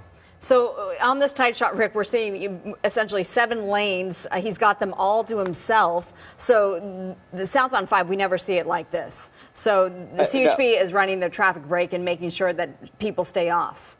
There you go. You see the units, the CHP units there, and they're doing a good job at making sure that traffic is held back. As we pan the camera to the right, let's see, there's more. There's a couple more units. So they're just doing a slow brake here. They're not completely prohibiting southbound traffic from going through. They will, though. There's enough space there, so if something major happens up ahead at the pursuit, they can hold traffic and keep everybody back. But at this time, the way it's going, they don't want to inconvenience anybody more than they have to already, so they're letting traffic flow perhaps at about 40, 45 miles an hour down the 5 freeway, through Mission Viejo now, San Clemente, and then down towards San Onofre and into San Diego County. So but then, as we just saw some of those cars getting on from the on-ramps. So cars are still getting on to the freeways. It's just that they are now creating that break and making sure everybody stays well behind. But you're seeing right there one of those vehicles trying to get on to the 5 South. And we've seen motorists really do a good job at holding back, pulling over to the right, slowing down, giving officers plenty of space. Please, again, and I mentioned that a number of times already. We're hearing they may have spiked him. They may have tried to, anyway, that there was a cop on the left-hand side of the road and threw out some spike strips. Did you see that, Rick? I did not see that. Did that just occur? Yeah, it just happened. It just happened. Okay, well, we'll take a quick, tight look here at the tires here, and it's continuing on its way now. And are you guys getting confirmation that it was a successful throw of the strip and the vehicle did make contact? I'm not sure Okay. if it actually made contact, but the attempt report it was there. So you know, Okay. obviously they are strategizing on how to end this pursuit. And at this point, though, Rick, it seems that. Do you think that he's trying to make a run for the border?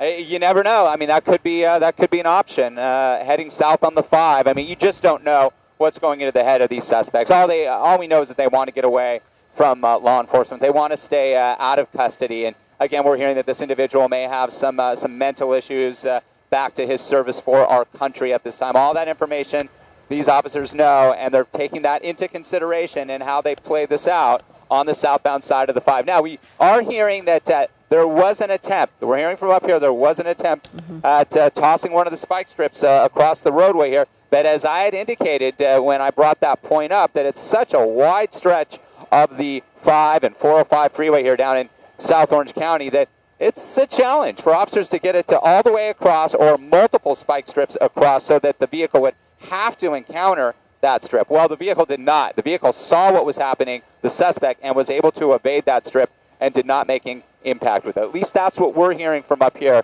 in Skyfox as we make our way south into the Dana Point and San Clemente areas. And this is where the 5 comes up right along the coast as you start to make your way down towards San Diego. And well, that's 5 attempts now after the 4 failed pit maneuvers, and now deploying that strip, the spike strip, also failed. So it just keeps on going, and we are on the 5 south. Where exactly are we again, Rick? We're on the 5 freeway coming up towards the Dana Point area through San Juan Capistrano, heading south.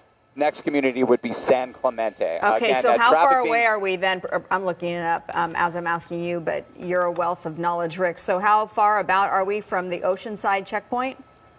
Gosh, we're probably a good 10 to 15 miles still north of that location, perhaps even more. I'm looking at where that is on my map too. We have to get through San Clemente, the San Onofre area as well. Right. I just bring that up because I know that it does get more narrow there, so that would be a point of where a spike strip would be potentially a better option at that particular area. No, definitely. If you get the traffic to slow a little bit, I mean, all those options are open. And again, when I say they're just sort of letting this run its course or run through the process on the freeway, because he's not doing anything erratic at this point. They have options. They know a little bit more about the suspect. As long as he's not endangering anybody, they're keeping people far enough away from this. They're just going to kind of wait and see how this goes. And given an opportunity to bring it to an end safely, they will. At this point, well, they tried the spike strip. That was unsuccessful at this point. The pit maneuver, possibly, if they have enough real estate between the vehicle being pursued and up ahead. There's no other vehicles up ahead. Behind, we know that the traffic's being held. That the problem is, too, is all these ramps, these on-ramps to the southbound side of the 5, they haven't been shut down entirely. Some of them we've seen units, but they have to get pre-positioned units at those ramps to prevent any more traffic from entering the freeway. And then he's got to reduce his speeds a bit.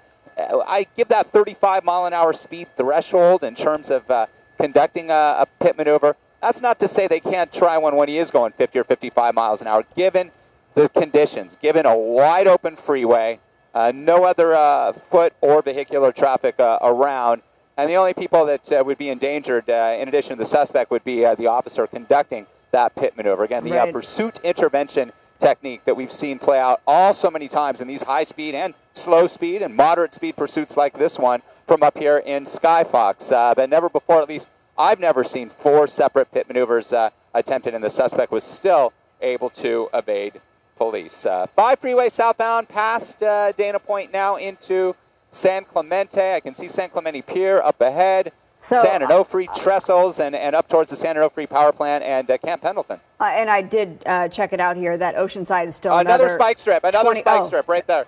There's another spike strip. Let's tilt down and show really quickly.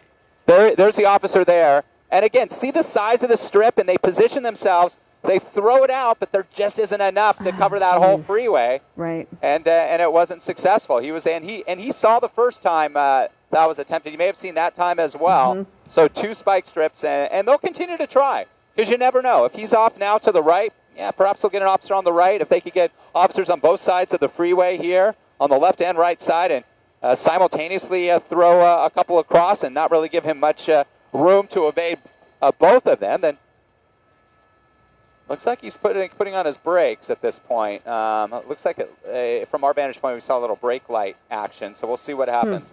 It could be the sun reflecting off.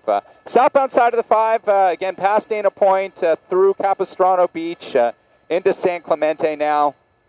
Quite the real estate this pursuit has covered. Now heading down towards San Diego County. Right. Camp Pendleton, San Onofre nuclear power plant. And he's still about 22 miles away from Oceanside. Just, again, I had asked that question, and I was just curious, just because it does get down to just 3 lanes. There's no on-ramp, so it would be an easier option to have a successful spike strip. And I understand that they will absolutely continue to try to bring this to an end, as this has now been going on for 2 hours. In fact, the call to LAFD for the pedestrian who was struck during this pursuit in Playa del Rey, that was officially called in at 11:14 this morning, and it is 1:12 right now as you're watching an extended version of the Fox 11 News at noon. We went on with this pursuit just after 11:30 this morning, and we have stuck with it this entire time. It started in Culver City, made its way through Inglewood, Playa del Rey, Playa Vista, back to Culver City to get on the 405 South to the southbound 5 transition, and that is where the suspect is now through the San Clemente area, deep into Orange County. And this was after 4 pit maneuvers failed. Now we've seen 2 separate times that they've tried to throw down the spikes. That has failed as well. But they have plenty of real estate ahead of them to then continue to keep attempting to throw down those spikes and hopefully stop this suspect, again, over 2 hours now. And we do want to update you on that person who was struck. So it is a man in his 20s. It was in Playa del Rey area. He was taken to the hospital, and we are hearing from LAFD that it was non-life-threatening injuries. And given the damage that we saw from the scooter, given the damage of that windshield, it is really incredible that that is the case. That is the result. You can see it there on your screen, a picture of that scooter. So that was the scooter the man was driving. And luckily, it's non-life-threatening injuries is what we're hearing. That's the report from LAFD. Right, and as we show you that scooter, it's not a bird or a lime. That's the first thing that you think of these days when you hear a scooter, but we understand it was a personal scooter of this man in his 20s that Vanessa just mentioned. And again, he reportedly is suffering from just non-life-threatening injuries, so by all accounts, he will be okay. As for the suspect of this Honda Civic, this 4-door older model Honda Civic here, who's been leading officers on a pursuit for 2 hours now. You know, his future looks like it's going to be in custody after Rick. It's countless laws that he's broken at this point. Oh yeah, and the felony hit and run, one of the most significant. Of course, initially the failure to yield, all the traffic violations could be totaled up as well. But since this vehicle, this male suspect, got on the freeway in the Culver City, Fox Hills area, 70 miles now from where we are now, it's been much like what you're seeing. Driving safe speeds in the middle lanes, 55, 60 miles an hour. The CHP's done a really good job at keeping traffic well away from the suspect, keeping everybody else safe. And again, now that this pursuit has been going on for the better part of 2 hours, that you do have to start considering more about how much gas, how much fuel this vehicle had when this pursuit started on surface streets in Culver City as a failure to yield, and then meandered in the neighborhood, Playa del Rey, where the incident occurred with the scooter. And again, that young man is going to have a harrowing story to tell, and we hope the best for him. But it does sound good so far. And then through the Fox Hills area, up through Inglewood, and then finally getting on the 405 South, down into Orange County and connecting with the 5, and now we're heading down towards San Diego County. Sure, and those 4 failed pit maneuvers. We've seen 2 attempts at spike strips there on the 5 southbound there, with CHP still trailing behind as he's making his way through San Clemente. Has he passed the pier, Rick? The San Clemente Pier, yes, he has just passed the pier. We're coming up down towards the very popular surf spots, Trestle, San Onofre, by the San Onofre power plant, and that's where he's going to be crossing the county line by Camp Pendleton into San Diego County. And Rick, we just showed We just re-racked the video of the second spike strip attempt there, so we just saw the CHP officer there, and that's exactly what they do. They line up on the side, in the median essentially, and they strategize. There we go. As we look at this again, that's just the only way that it goes down. Correct? Yeah, that's exactly right. And as you can tell, that stretch of the freeway is much too wide for one strip to cover across all lanes of traffic. And it did appear, because the suspect did move over to the right, that he saw what was happening up ahead. So he even moved out of the middle lane there, more to the right, to avoid that right, second I was going to say, spike the strip minute there. they did that first strip of spikes, laid it down, he immediately knew, okay, this is probably going to come again. And so he was aware. So if it happens a third time, I'm sure he'll be well aware and savvy that that's going to happen and get out of the way once again. But really, at this point, that's the only thing that police can do. They're trying to stay back a bit. And really, it seems like they're just trying to wait it out and see if he either gets off the freeway and goes onto side streets so they can try another pit maneuver when it's safe, or they're just waiting for him really to run out of gas. And it seems likely, considering he's been driving for 2 hours now. That's exactly right. There's a good assessment there. Another officer holding traffic from that on-ramp.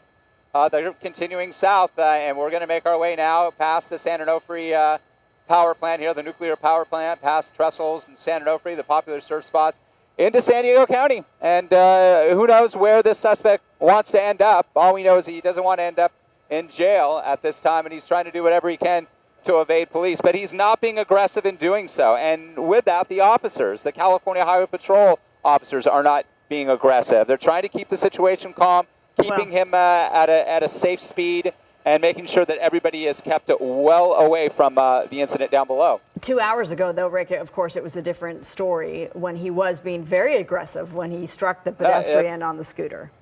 No, that's right. I'm talking about like right now in terms of the last hour or so that he's been on the 405 and then on the 5 freeway. They've taken on a little bit more of a mellow, type of pattern here of not being ultra aggressive, like we saw with the LAPD trying to pit the individual on surface streets when he was driving really erratically. Again, the point I'm trying to make is that as the suspects react to the situation, the officers react. First and foremost, they want to keep the public safe. Secondly, they want to make sure that that they bring this to a safe end. And in doing so, they deploy a lot of techniques.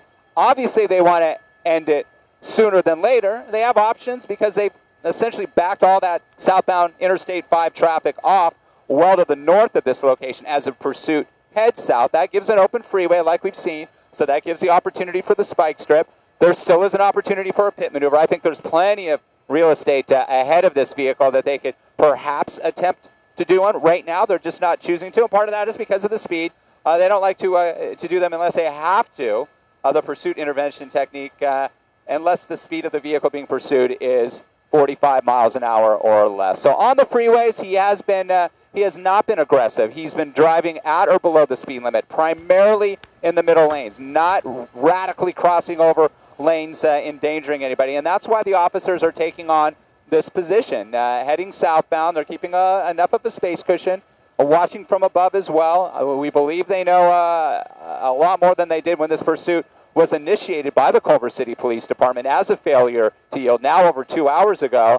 They know a bit more about the suspect because we're hearing that contact was made between the suspect's wife and officers. Right, and we should note, so it isn't that there's light traffic in Southern California, because that usually doesn't exist. It's a traffic break that was created by the police officers. So that's why you're seeing so much, freed up roadway ahead of that suspect. Yeah, let's widen out and we'll tilt the camera down a little bit. We'll show you how it's going and see if that's changed. There it is, San Onofre. And as we tilt the camera down just a little bit, let's see the traffic break that's occurring. And there it is again. And it's not a full-fledged break that we see where they halt traffic, sometimes to remove a stalled vehicle or a couple of cars involved in a wreck. They're just slowing it down. It's still moving at a decent clip, maybe not 65, 70 miles an hour. They're still letting traffic flow southbound. They don't want to inconvenience anybody more than they have to. And that's what they're doing, creating that space cushion. There's a distance between that traffic being slowed, I should say, by the California Highway Patrol and the individual being pursued. And again, the suspect isn't driving erratically at this point. Yes, definitely he was earlier when he struck that young man on a scooter. Right, and he was also going through intersections as well, blowing through lights, endangering people there. So all of those things will be taken into account once this finally does stop it. But at this point, this is a felony suspect. Yeah, the most aggressive when he was driving through the Fox Hills area onto La Tierra, and that's where those pit maneuvers were attempted. The driver was agitated, obviously, speeding, driving recklessly. The officers were doing whatever they can to try to bring it to an end because that's how the situation was. Now it's not like that. So now the officers are giving the space cushion.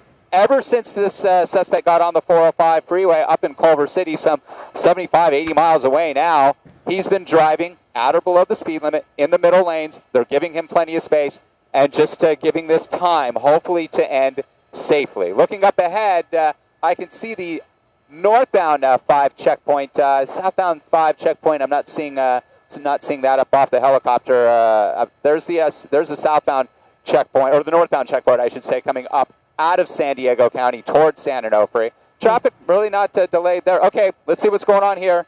Officers just threw out a spike strip there as well. Are they crossing all lanes there, or is it just? It looks like it's just the left. Just the 2 left lanes. Yeah. Just the 2 left lanes, and let's see what happens here. Maybe the officers will try. Well, he's staying in that left lane. Let's see what happens. Oh. He sees it. Oh, he sees it. Oh no!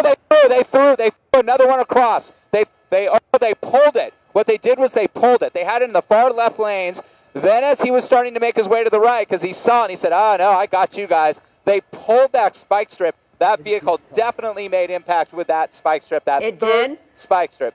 It appeared from our vantage point. It did. I mean, or it may have just. I mean, it looked like it hit the vehicle in some capacity because. Well, he's still going, unfortunately. Yeah, I mean, no, there's no question. I mean, but sometimes spike strips, may only disable one vehicle, and you see it continue on for a long time, and the vehicles go down to the wheels. So. Yeah. One of the pursuits that I was following a couple months ago, they threw down spike strips 4 separate times. The tires were completely blown out, and the driver kept going for another 30 minutes. The rims. Yeah, right, exactly. I mean, again, maybe we can re-rack that and see what happened and play that as we. Well, unfortunately, Rick, when that's happening, as is the case now, we lost the shot. So. We do have you back up, though, right? Okay. So that's why we were unclear of exactly what happened. So from your vantage point, you had a clear look that a spike strip was deployed and the vehicle did make contact. Yeah, it didn't. What happened if you didn't see it? I don't know what you guys saw or didn't see, but the spike strip was laid out in the left 2 lanes, as we've seen with the previous. That was the third, or the previous 2. That was the third attempt. They laid them out, and there was no traffic. The officer actually walked across the freeway and laid it out in the far left 2 lanes. Then that officer, with another officer, went to the right shoulder area, and as the vehicle, seeing the spike strip in the left 2 lanes, made his way over to the right 2 lanes, and as that was occurring, and he was heading south towards that strip, the officers yanked the strip across the freeway so that it would cover those 2 right lanes. And it appeared that some sort of contact was made. Whether or not the the tires were damaged, that's unclear, but it does appear that it hit the vehicle in some capacity. But as of right now, as it continues on, if there was some sort of impact, the impact wasn't significant enough to any of the tires yet to disable the vehicle, at least from what we're seeing now. Sometimes it takes a little bit of time to see the damage being done, and we start to see all of a sudden a wheel that the tire that goes completely out. But we're not seeing that. Continuing southbound, on the southbound side of the 5, now into San Diego County. This is the area that's not developed south of Camp Pendleton as you make your way into northern San Diego County. So we're well south of San Clemente, south of the border of San Diego County and LA County. And the next border, we're talking about the Mexican border with the U.S. Down towards, and there's no way he would get beyond that point with the security and all that's down there, having crossed through that area a number of times on surf trips, as many of you at home may have as well. The next major Oceanside, still to the south of this location. He has a wide open freeway. Unclear how much gas he has at this time. Quickly, to be clear, he already passed the spike strips. Now that we're looking at the first attempt at the pit maneuver, pardon me while we get some new information from the booth. So we do have some new information as we look at these pit maneuvers that were failed, 4 of them back in the Culver City, Inglewood area. Let's go to Susan Hirasuno. She's live at the scene in Playa del Rey. This is where the pursuit suspect hit a pedestrian on a scooter, a man in his 20s. He is said to be in fairly good condition, non-life-threatening injuries anyway. Susan? And again, we want to mention that this is video from earlier from the failed pit maneuvers. Susan, and now we're live. We're live over the suspect in the car. Susan, you're on the phone? Yes, and so currently the scene is clear now, so the traffic collision investigators have all left the scene. Culver City Police was here, as well as LAPD. This is the domain of LAPD. So they took the lead investigation. This investigation wrapped up fairly quickly, and we are told that it is in part because they believe that the victim will be okay, non-life-threatening injuries. I did talk to another person who didn't want to go on camera with me, but did explain what he saw after the collision occurred right outside of his apartment window. He told me that he looked outside of his window. He lives on the second floor, and he was able to see that the victim was talking to people, and he was actually walking, and then eventually sat down to wait for the medical aid. But at the time, he was walking, and police told me that as well. So that is very suggestive that the victim will be okay. So a man in his 20s, didn't get very much more information than that. We don't know if he's a local. He was probably, if you looked at the aerial footage, it seems as if he was in the wrong, or he contributed to his own situation because he was riding in the middle of the street as opposed to like a bicycle more towards with traffic, but on the right side of the street, closer to the sidewalk. So he might have learned a very serious lesson from this traffic collision. But as far as any kind of investigation, there's just really no sign that anything happened here. Everybody is gone. Even some of the looky-loos are gone. So we're here. We're just kind of hunting around, trying to see whether or not these days, everybody has a doorbell, video doorbell, something like that. And Susan, we're going to leave you really quick because it looks like the driver is now pulling off to the side. Rick? Yeah, he's pulling off to the side of the freeway here, southbound side of the 5. Let's see what happens here. It's unclear. Sometimes, again, they just decide to pull over and give up. Or he could be running out of gas. That too. He could be running out of gas. That's a possibility. We haven't seen any, and it's difficult with the sun angle and the shadows, if there was any damage to any of the 4 tires as a result of that spike strip that was pulled across lanes on the southbound side of the 5. We're still well north of Oceanside in this real rural area here of northern San Diego County. Traffic now will be held. All southbound traffic on the 5 freeway. It will be a full break, and as you can see, officers are setting up here. And again, this doesn't mean this situation is over. It still could be perceived as a very dangerous situation. It's unclear if this suspect is armed at this point. They do have information on him, at least that's what we're hearing from the suspect's wife. Guns drawn, southbound side of the 5 freeway here, well north of Oceanside. This is a good probably 5 to 7 miles north of Oceanside Harbor. And as you can see, weapons drawn, non-lethal as well as lethal. And as we go back to the vehicle, let's see what's happening here. If he's deciding to give up, or he may just stay inside. We've seen situations like this where then it turns into a barricade situation, barricaded inside the vehicle, and some of these can last for hours. Southbound side of the 5, I'll tell you that though, traffic is stopped here. I'm trying to get a good ramp for you here of where this is occurring, but we're well into San Diego County now, north of Oceanside. We can see him moving just a little bit inside, but other than that, really no activity or clues that he is willing to get out of the vehicle. Yeah, that's exactly right.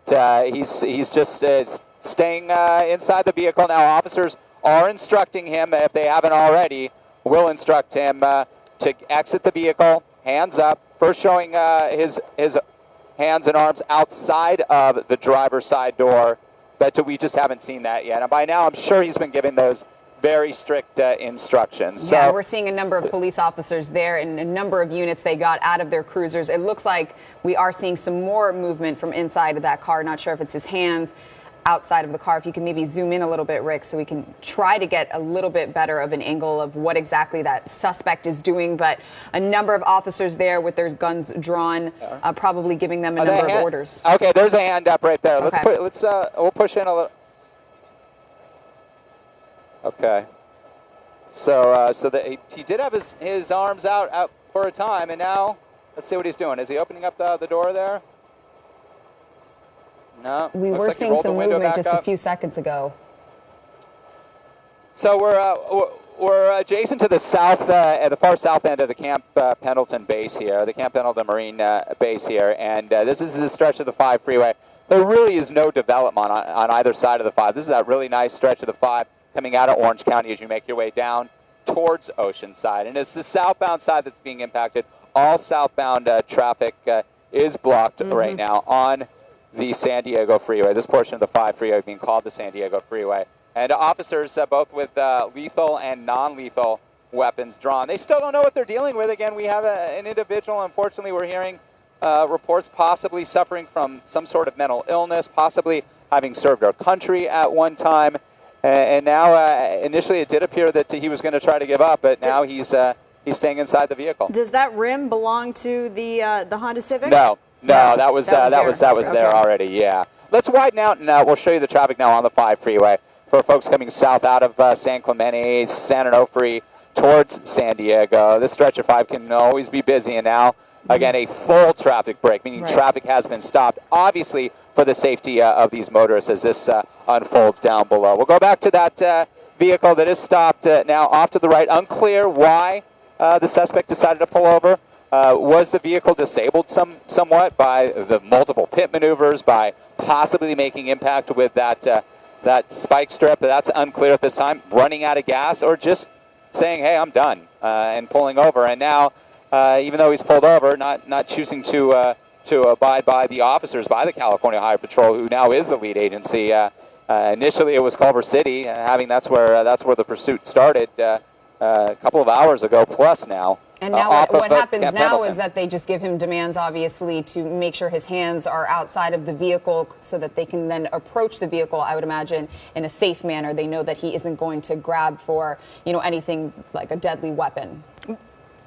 That's exactly right. And they have to expect the worst in a situation like this. Yes, they have intel on him, we believe, from his wife, who called law enforcement, having seen this probably on one of the media reports, and gave all that information to officers. They have that.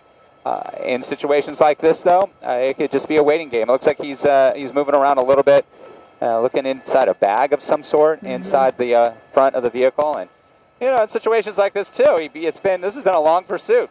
Hungry, maybe he has to use the restroom. There's a lot of things that come into play when these pursuits play out this long, and this has been a long one, running well over 2 hours now, a good 2 hours and 20 minutes or so from when that call came in about the young man on the scooter being hit and injured. Rick, will officers actually approach the vehicle without him getting out?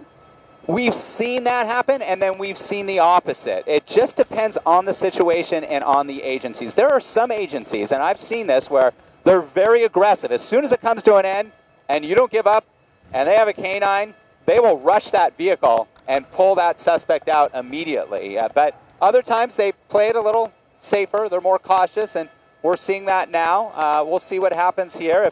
If they have access to a canine unit, that helps out, and that they could use that dog, which is an officer. Those dogs are highly trained officers. Okay, looks like the front door is opening now. So let's see what happens. The door. Oh, now he shuts it again. So he's playing a little bit of cat and mouse here. Well, let's use this opportunity to do a recap for people who may be just joining us now at 1:35 in the afternoon. You're watching an extended version of the Fox 11 News at Noon. This is Marla Tejas alongside Vanessa Borge. Rick Dickert is up in Sky Fox. This is the end of a more than 2 hour police pursuit that is ending just north of Oceanside, southbound 5 deep into Orange County, or rather, pardon me, San Diego County. It started in LA County in Culver City just after 11 o'clock this morning. This older model 4-door Honda Civic leading police on quite the pursuit. Again, started in Culver City for a failure to yield. In the midst of this pursuit, a pedestrian, a man in his 20s on a scooter. It looks like a hand is out now. A hand is coming out there. Was struck by this suspect. Yeah, it looks like he's, it looks like he's going to surrender. Then he doesn't. He puts his hands out. We're seeing a lot of movement, and the reason why you're seeing that smashed in windshield. Oh, door opens the again. Open again.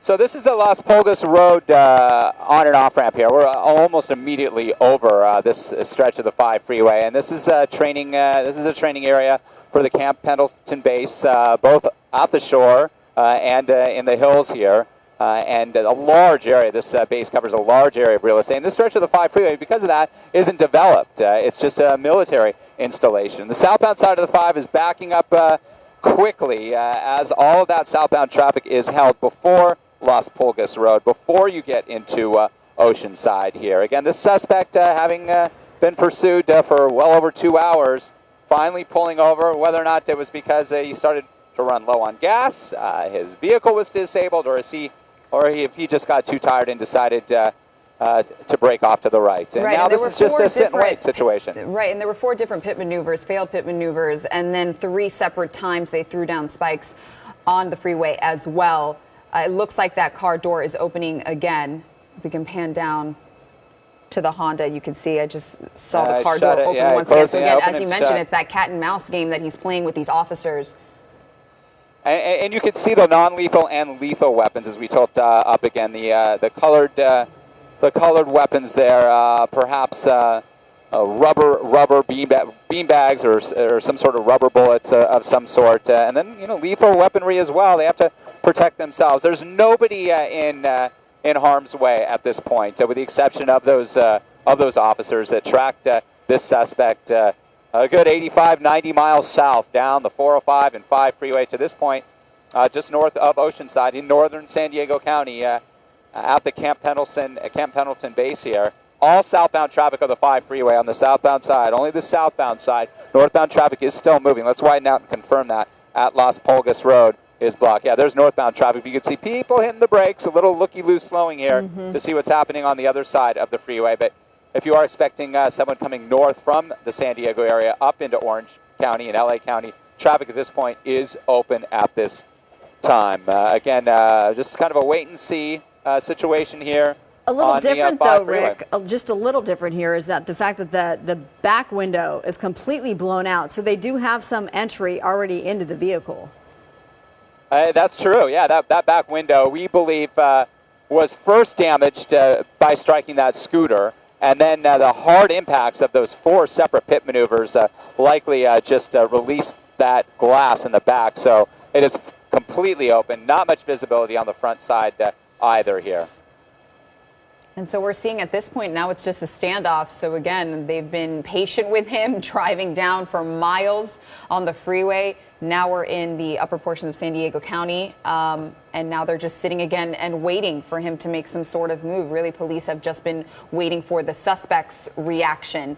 And so now they wait, and as he sits in his car, and now it's really just a standoff at this point, correct, Rick? And these have gone on and shut down freeways for hours in the past. We've seen suspects just sit there and wait it out. They're not in custody, and as long as they can delay that process, that's what they do. Again, this suspect may be dealing with some mental health issues, possibly serving our country, and came back with those issues because of his service to our nation. And we do know, though, he was driving erratically, very recklessly on surface streets through the Playa del Rey area, through Inglewood, Westchester. When it was on surface streets, that's when the pit maneuvers were attempted. LAPD being very aggressive, trying to bring the pursuit to an end after having struck that young man on a scooter. But once he hopped on the 405, the 90, right through the Fox Hills area, he traveled at or below speed limits. He did not make any erratic, dangerous lane changes. And they just waited it out. They tried to stop it when they got the opportunities, the CHP did,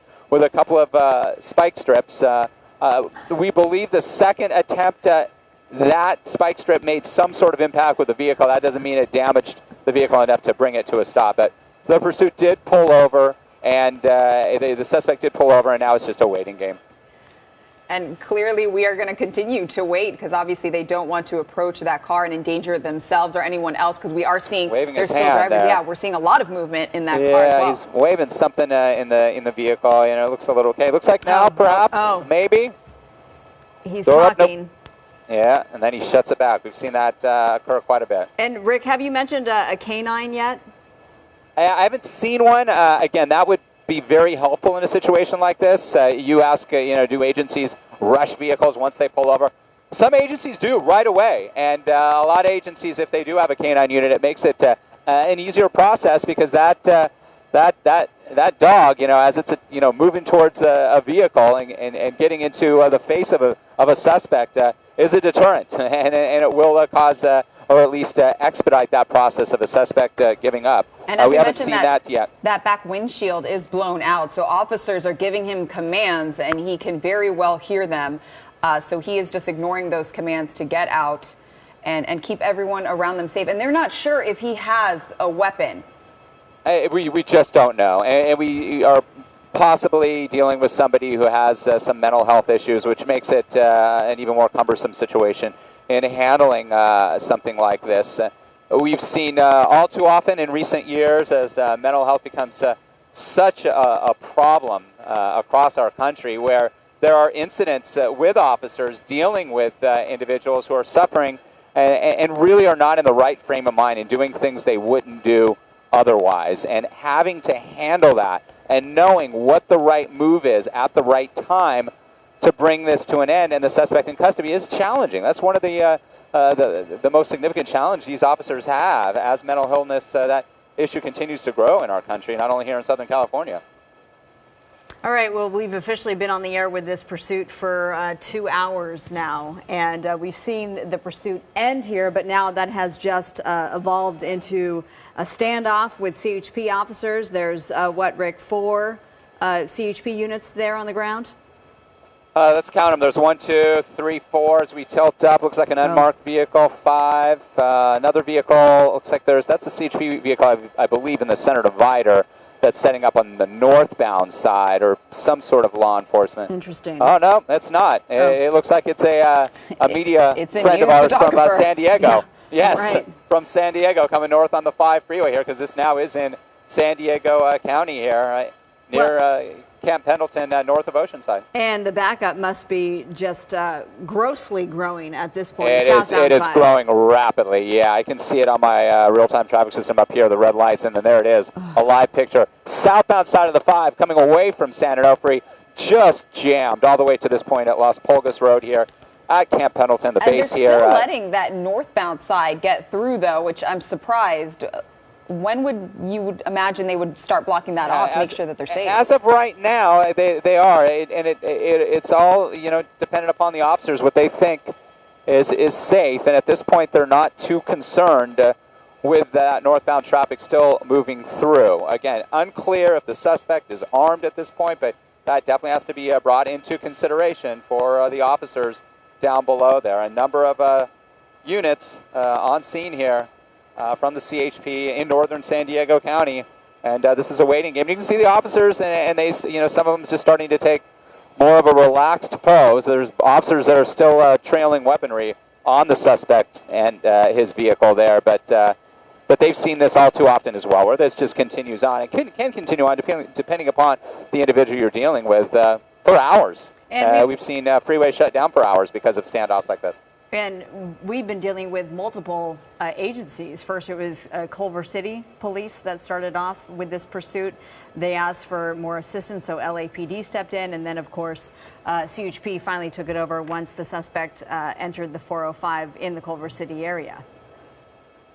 Yeah, that's right, because it was Culver City. And Culver City stayed with it for some time, but once it got onto the freeway, that's CHP handle. And they called for the backup from the CHP, and we saw that handoff from first Culver City, then Culver City getting assistance from the Los Angeles Police Department, and then the California Highway Patrol joining in. And then now it's just the CHP that's handled this. On that trek southbound on the 405 from the Fox Hills, Culver City area past LAX down to Long Beach, Seal Beach into Orange County, past John Wayne Airport. He had many opportunities to transition onto other roadways in addition to just exiting the freeway onto surface streets, but he chose to stay the course southbound on the 405, ending up at the Y, connecting with the 5. This portion of Interstate 5, the San Diego Freeway, south out of Orange County into northern San Diego County. We're north of Oceanside here at Camp Pendleton near Las Pulgas Road where the standoff continues. And it is surprising that he was able to even drive with the amount of damage that vehicle sustained. And you could see the front windshield. We imagine that is the impact from when he struck that scooter, that pedestrian that was on the scooter.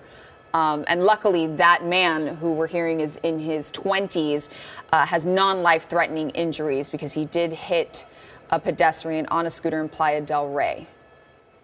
Yeah, that's amazing. And again, he's going to have quite the harrowing story because based upon witnesses reporting the incident that he was perhaps on top of the windshield or on the roof being drugged, possibly being run over, trying to get out of that situation safely. But now I believe you had reported that he was actually riding that scooter in the middle of traffic. It wasn't like he was...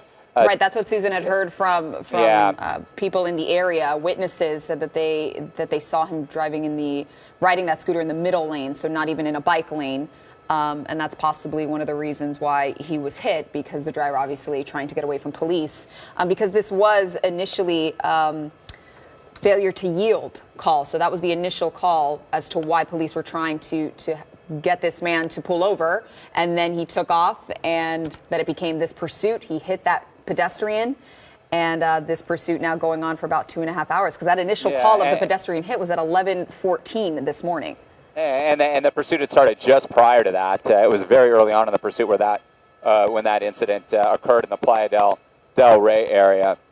So again, a situation like this, no areas need to be evacuated. We'll widen out. Let me show you. This is an area used for training from our brave Marines here in Southern California serving our nation. And this area is used for all sorts of training exercises, not only on the land portion, but at the coast as well. Some aquatic type of training as well. So you can see that facility down below, all part of Camp Pendleton. No businesses, no structures, no residential areas, an undeveloped area on the 5 freeway. And this is the southbound side of the 5 where traffic continues to back up as you approach Las Pulgas Road, as you make your way down towards Oceanside, out of northern San Diego County, because of this now standoff. Right, and I'm looking at a map right now to see those traffic conditions, and clearly, as you're seeing it from your vantage point in Skyfox, Rick, major delays backed up on the 5 southbound, and then on the northbound, those lanes are still open. However, because of the onlookers, you're going to see a lot of delays there as well. So in either direction, drivers are going to want to avoid the 5. That's right, and we'll show you that backup now. Let me show you the backup on the 5. Traffic just stopped southbound. So if you know somebody who's planning to, or you're planning to travel out of Orange County southbound towards San Diego on this Thursday afternoon, this is what it looks like right now, and there really is no good alternate. You don't have Pacific Coast Highway here. You got to go well inland to make your way south. So as of right now, traffic not moving on the southbound side of the 5 as this standoff continues. Now what's happening down below, they're essentially looking at their options. They know some information about this suspect, and given that, they're going to wait for a command from a lead officer, from a higher up in the CHP command, and see how they want to work this out. If they're just going to play it out and just give it time, which you see with barricaded suspects inside facilities. A lot of times they'll just say, hey, eventually that individual's going to want to give up. If not, then they throw in some tear gas. They bring in some dogs. At this point, I'm not seeing any canine units down below at this time. Those officers, those dogs that act so bravely. We are just seeing officers, a lot of them just sort of standing at ease. Others, the lead vehicle there, with weapons still drawn, just in case, because again, we don't know if this individual is armed or not. And that information may have been given by the spouse of this suspect to officers. There is a dog. There's a dog right there. Okay, there we go. Okay. There we go. So a dog has arrived on scene here. So we'll see. It looks like the dog is speaking to the trainer there. And these dogs are assigned an officer, and these dogs go home and are part of the family of that officer. And it's that canine officer, the human officer, that is the one that really gives the command to the actual canine in terms of what he wants done. And we may see that play out here. It's unclear if that will be utilized at this time, but we've seen situations where canines have actually been shot and killed in the line of duty in standoff barricaded situations like this. And obviously they want to keep this canine safe just like they would any other human officer, being that they are officers, and this is a way that they can try to bring these to an end. As of right now, it just appears that the dog handler is holding the dog. We'll go back to that canine unit as we look. We're really not seeing much in the way of movement inside the vehicle. We haven't seen the door open in some time. There you go. A better look at the pooch down below there. A pooch that will not be friendly if told to be aggressive, trained to do such. The California Highway Patrol, you see the 2 units. You still see weapons drawn in the lead vehicles there. A lot of officers standing back behind. And there's going to come a point where they're going to want to try something.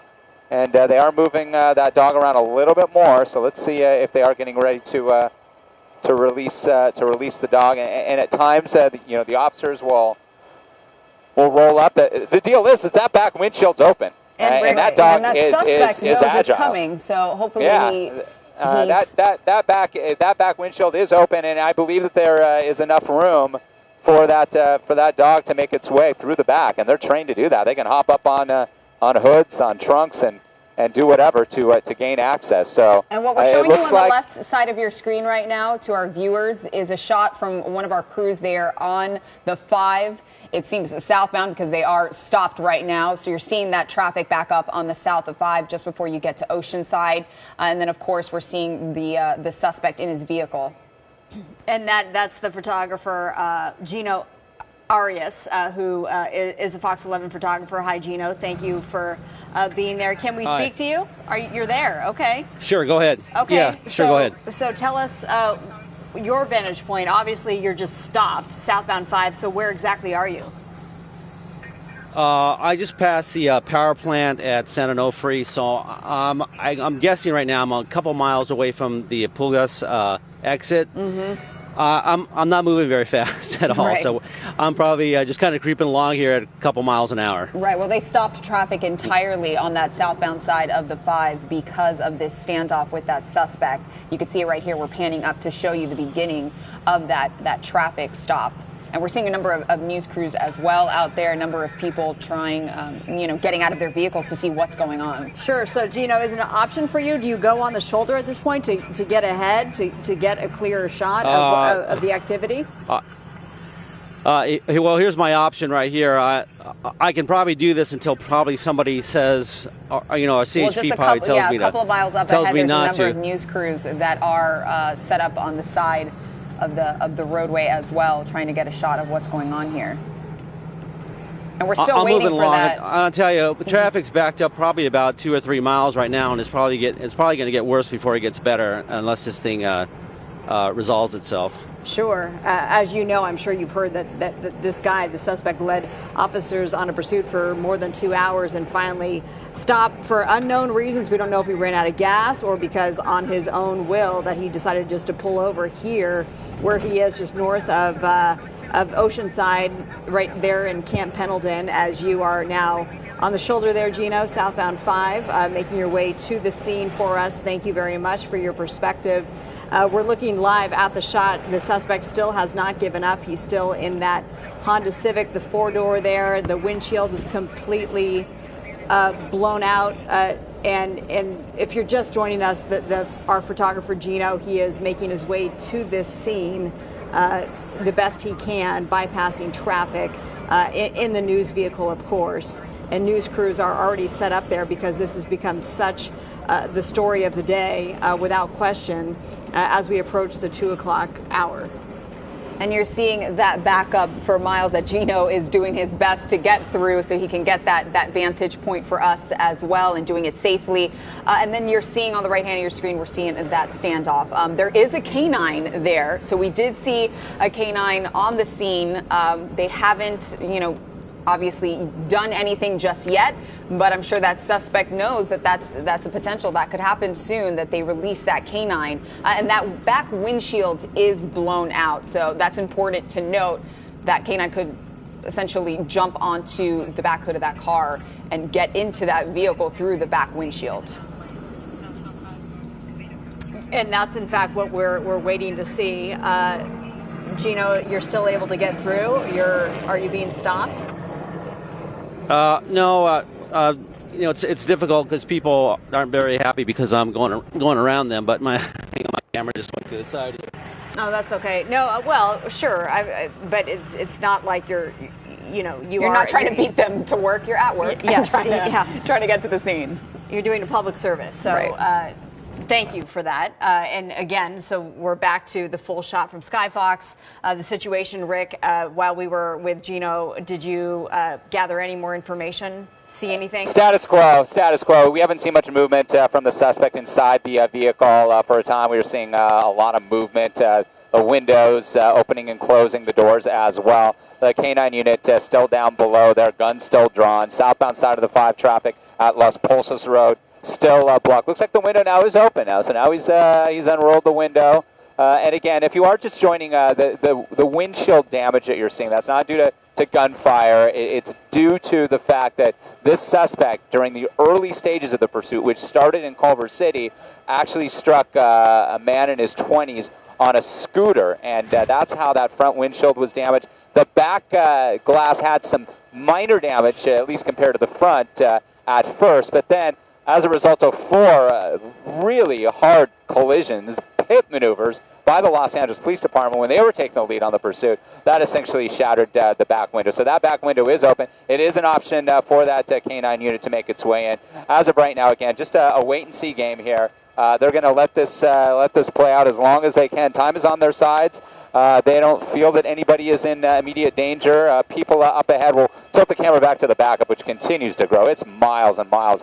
That's the backup that Gino's trying to make his way through. Sure. As we push in, you can see all the people that have come out of their vehicles as well to check out to see what's going on. And obviously frustrated, people walking up to the front there, the news media positioning themselves as well. And let me show you the backup. This is your ride on the southbound side of the 5, the San Diego Freeway, coming away from San Onofre down towards Oceanside. This location is north of Oceanside, near the Camp Pendleton base. Look at that backup, and it just continues to grow, and there is no alternate. This is not an area where Pacific Coast Highway nicely parallels the shoreline here in Southern California. You either have the 5 freeway here, or you have to go well inland away from Camp Pendleton. Camp Pendleton occupies a tremendous amount of real estate here in coastal San Diego County. And Rick, we are hearing that there has been a request made for SWAT, which... That's typical with a standoff. Okay. That's definitely typical with a standoff. And they have those vehicles. They have those heavily armored vehicles that they can ride right up against an individual that's barricaded and essentially box he or she in, that vehicle in, and with that hard armor are protected. And they can look in and see what's going on. They can also use drones. We haven't seen a drone yet, but we are seeing drones being deployed much more frequently as well, whereas a drone can come up right up on the windshield or any part of the vehicle there, get a good look inside, or at least a look that may be able to provide some more information. Is he holding some sort of weapon in his lap? Is there something else in there that we're not aware of? Those drones are becoming important tools in law enforcement, and they may deploy one here as well. Unfortunately, we've been deployed because we are running very low on fuel here too. So our picture's going to start to pull out here as we're well down in northern San Diego County.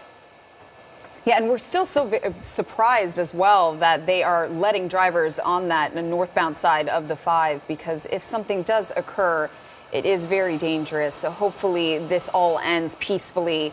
And that suspect finally does get out of that vehicle, because this standoff has been going on for some time. Obviously, the pursuit went on for 2 hours, and now we've been here for, I would say, about 20 minutes. Sure, and at least 20 minutes, I would say. And now that it is straight up 2 o'clock, we do want to do a station identification to let you know that you are watching an extended version of the Fox 11 News at noon. We went on the air with this pursuit for approximately about 11:40 this morning. It started, though, soon after 11 o'clock when this suspect failed to yield in the Culver City area.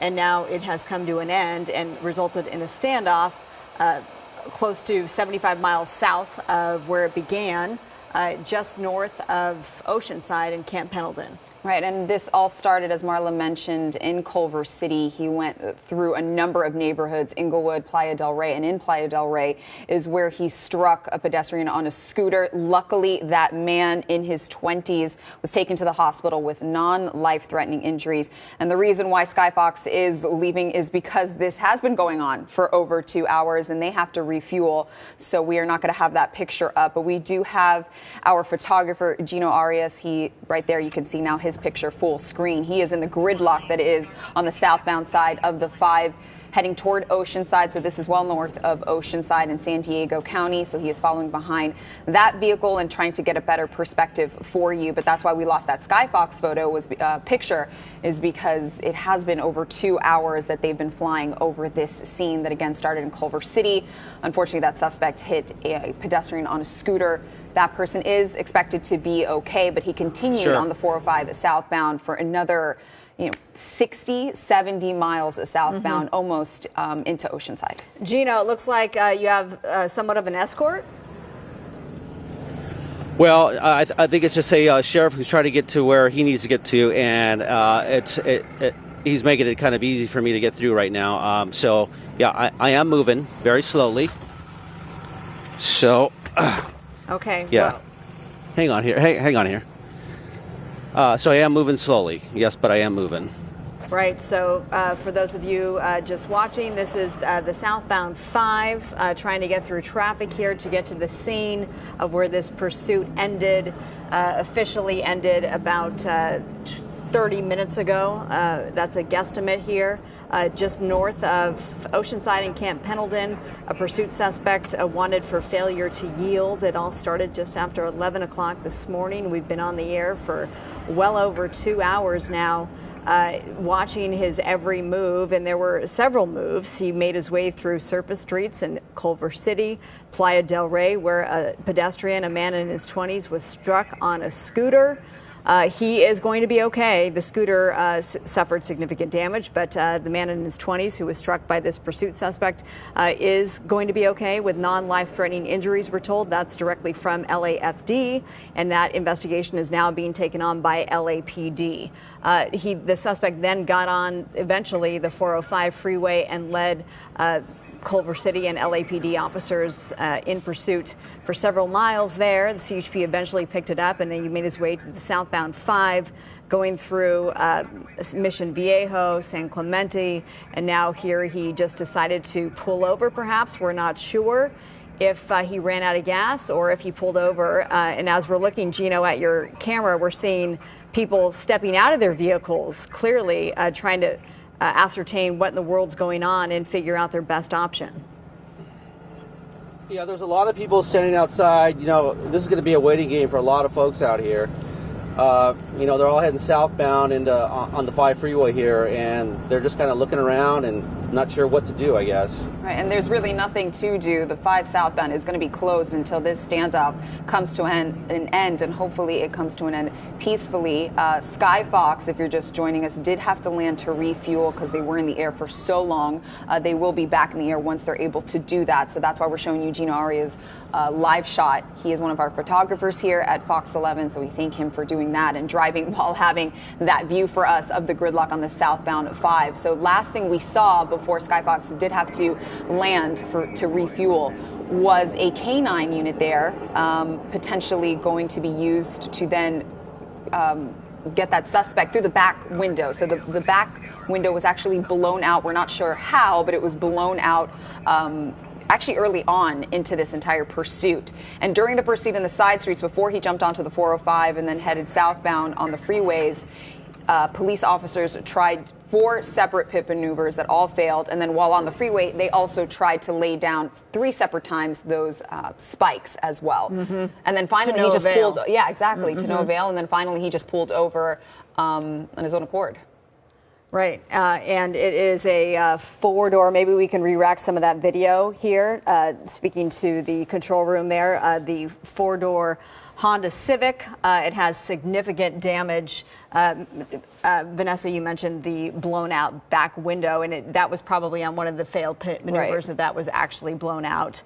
And there's Gino, who just got out of the vehicle there with a CHP or sheriff trying to get to the scene. A canine unit, and another canine unit there trying to get to the scene. But significant damage to that vehicle. The back bumper completely ripped off. If we have that video, it'd be great to show that to our viewers again, because that was quite a time ago.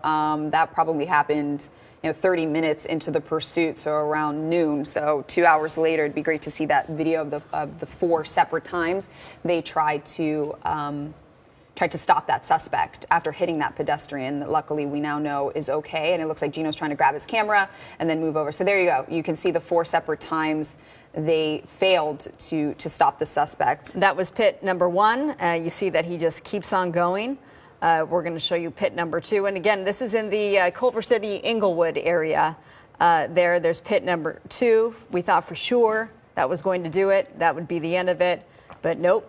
He just keeps going. It's pit number 3 that you'll see significant damage to this vehicle. There you go. That entire back bumper just falling off. And then that's when it looked like the whole back window was blown out. Officers, you'll see here, they draw their weapons here, and nope, the suspect backs up and has the nerve to just keep going. Right. With that bumper still dragging behind him, he loses that bumper eventually. And this is going to be the 4th time, and that's how he loses it, with that 4th pit maneuver.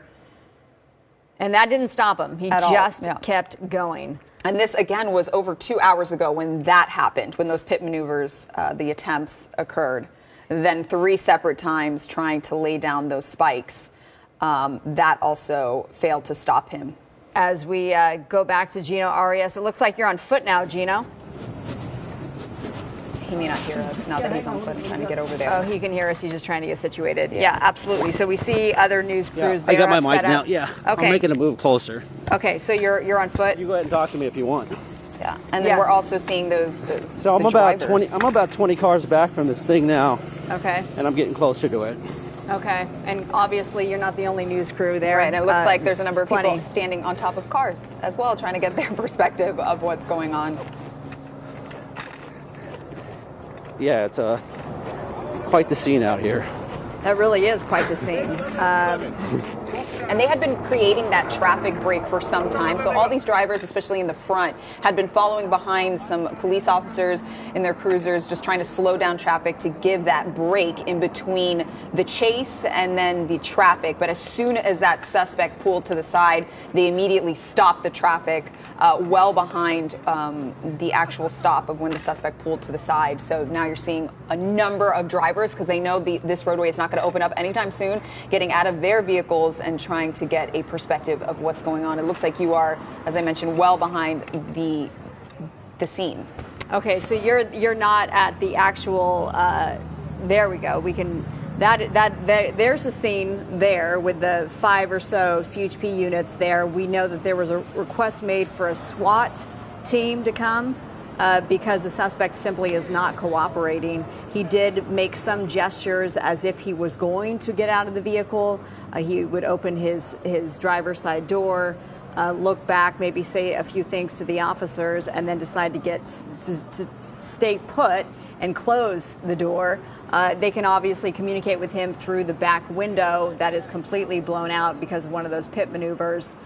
They do have a canine unit on scene, but at last check, when we had Skyfox overhead, they did not deploy the dog, the canine. So at this point, this is what we're seeing from Gino's camera here, some miles or hundreds of feet back, I should say. Right, and so this pursuit now blocking all 5 lanes of the 5 in Camp Pendleton. This is north of Oceanside, and as Rick Dickert mentioned earlier, it's really the only way to and from in that area, northbound and southbound. So if you are on the 5, you are stuck there for the foreseeable future. Go ahead, Gino.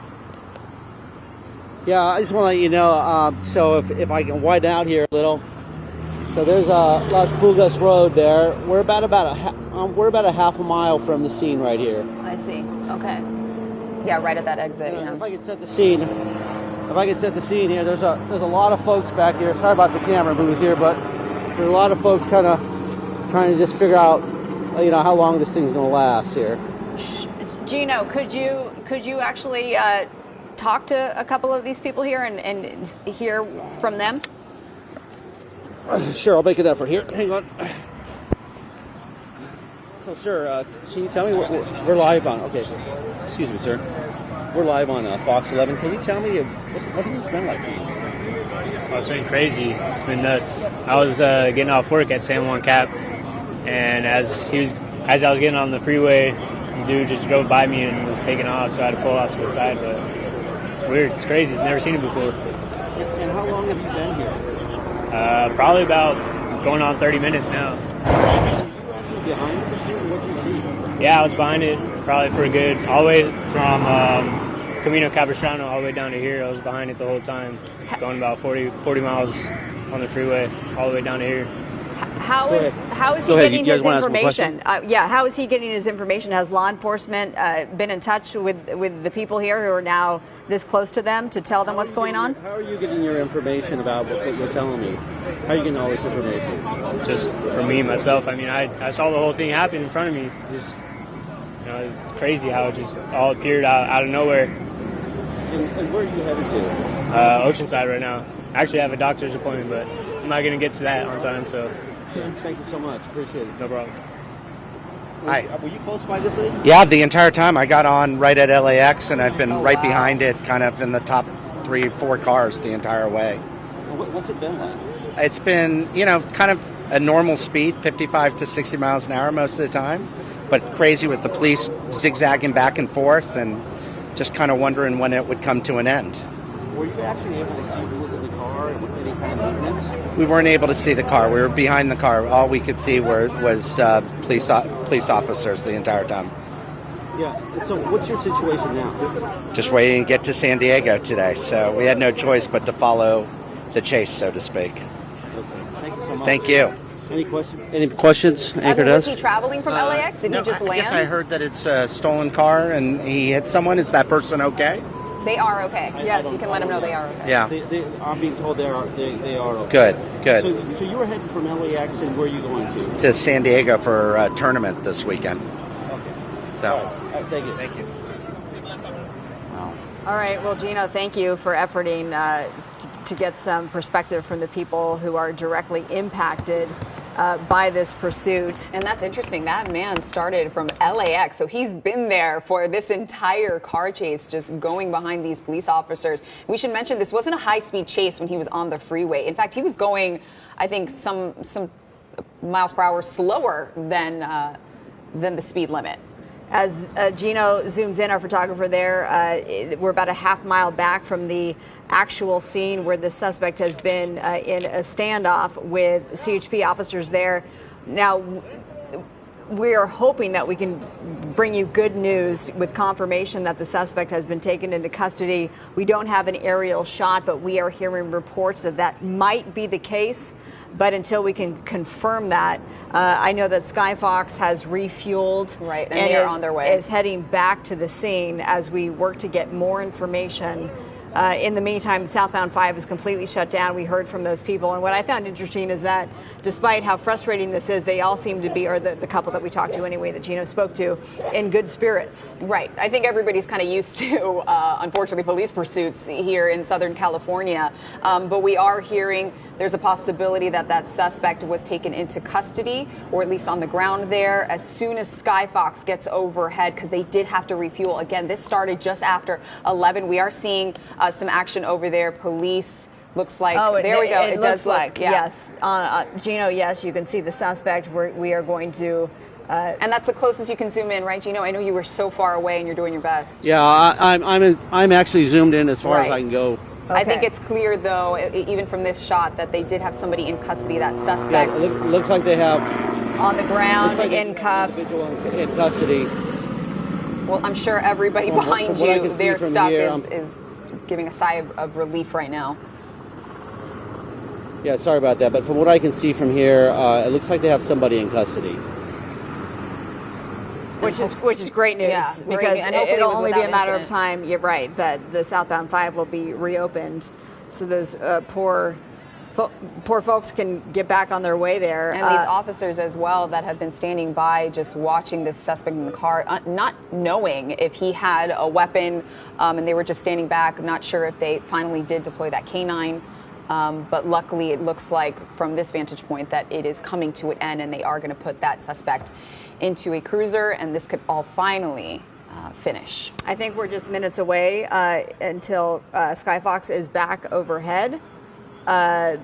When that happens, we will obviously bring that to you. I'm just looking at the time. It's 2:16. So again, that initial call for the pedestrian down in Playa del Rey, that was at 11:14. So that was more than 3 hours ago that this all began. And it's nice to see that the suspect has been taken into custody. There are CHP officers off in the distance. It looks like they have him down on the ground. And hopefully this all happened without incident. Everybody is safe, because we do know that this was a dangerous suspect. He is now a felon now after hitting that pedestrian on a scooter. And just as you heard that man that Gino was just talking to, he was worried about that pedestrian. We are happy to report that he sustained non-life-threatening injuries. So he's going to be okay, which is surprising given how much damage we saw to the scooter, we saw to the front windshield. So good news there, and good news here that that suspect is finally going to be put in handcuffs and taken away. All right. Well, with that, we are going to wrap things up here. As Vanessa just did a good job of recounting everything that happened. It started just after 11 o'clock in Culver City this morning, and 4 pit maneuvers were attempted, failed. 3 spike strips attempted and failed on that. And despite all that, it finally came to an end in northern San Diego County. A suspect is in custody. And of course, we will gather more information to bring you the very latest tonight on the Fox 11 5 o'clock news. We hope you enjoy the rest of your Thursday, and we will see you then.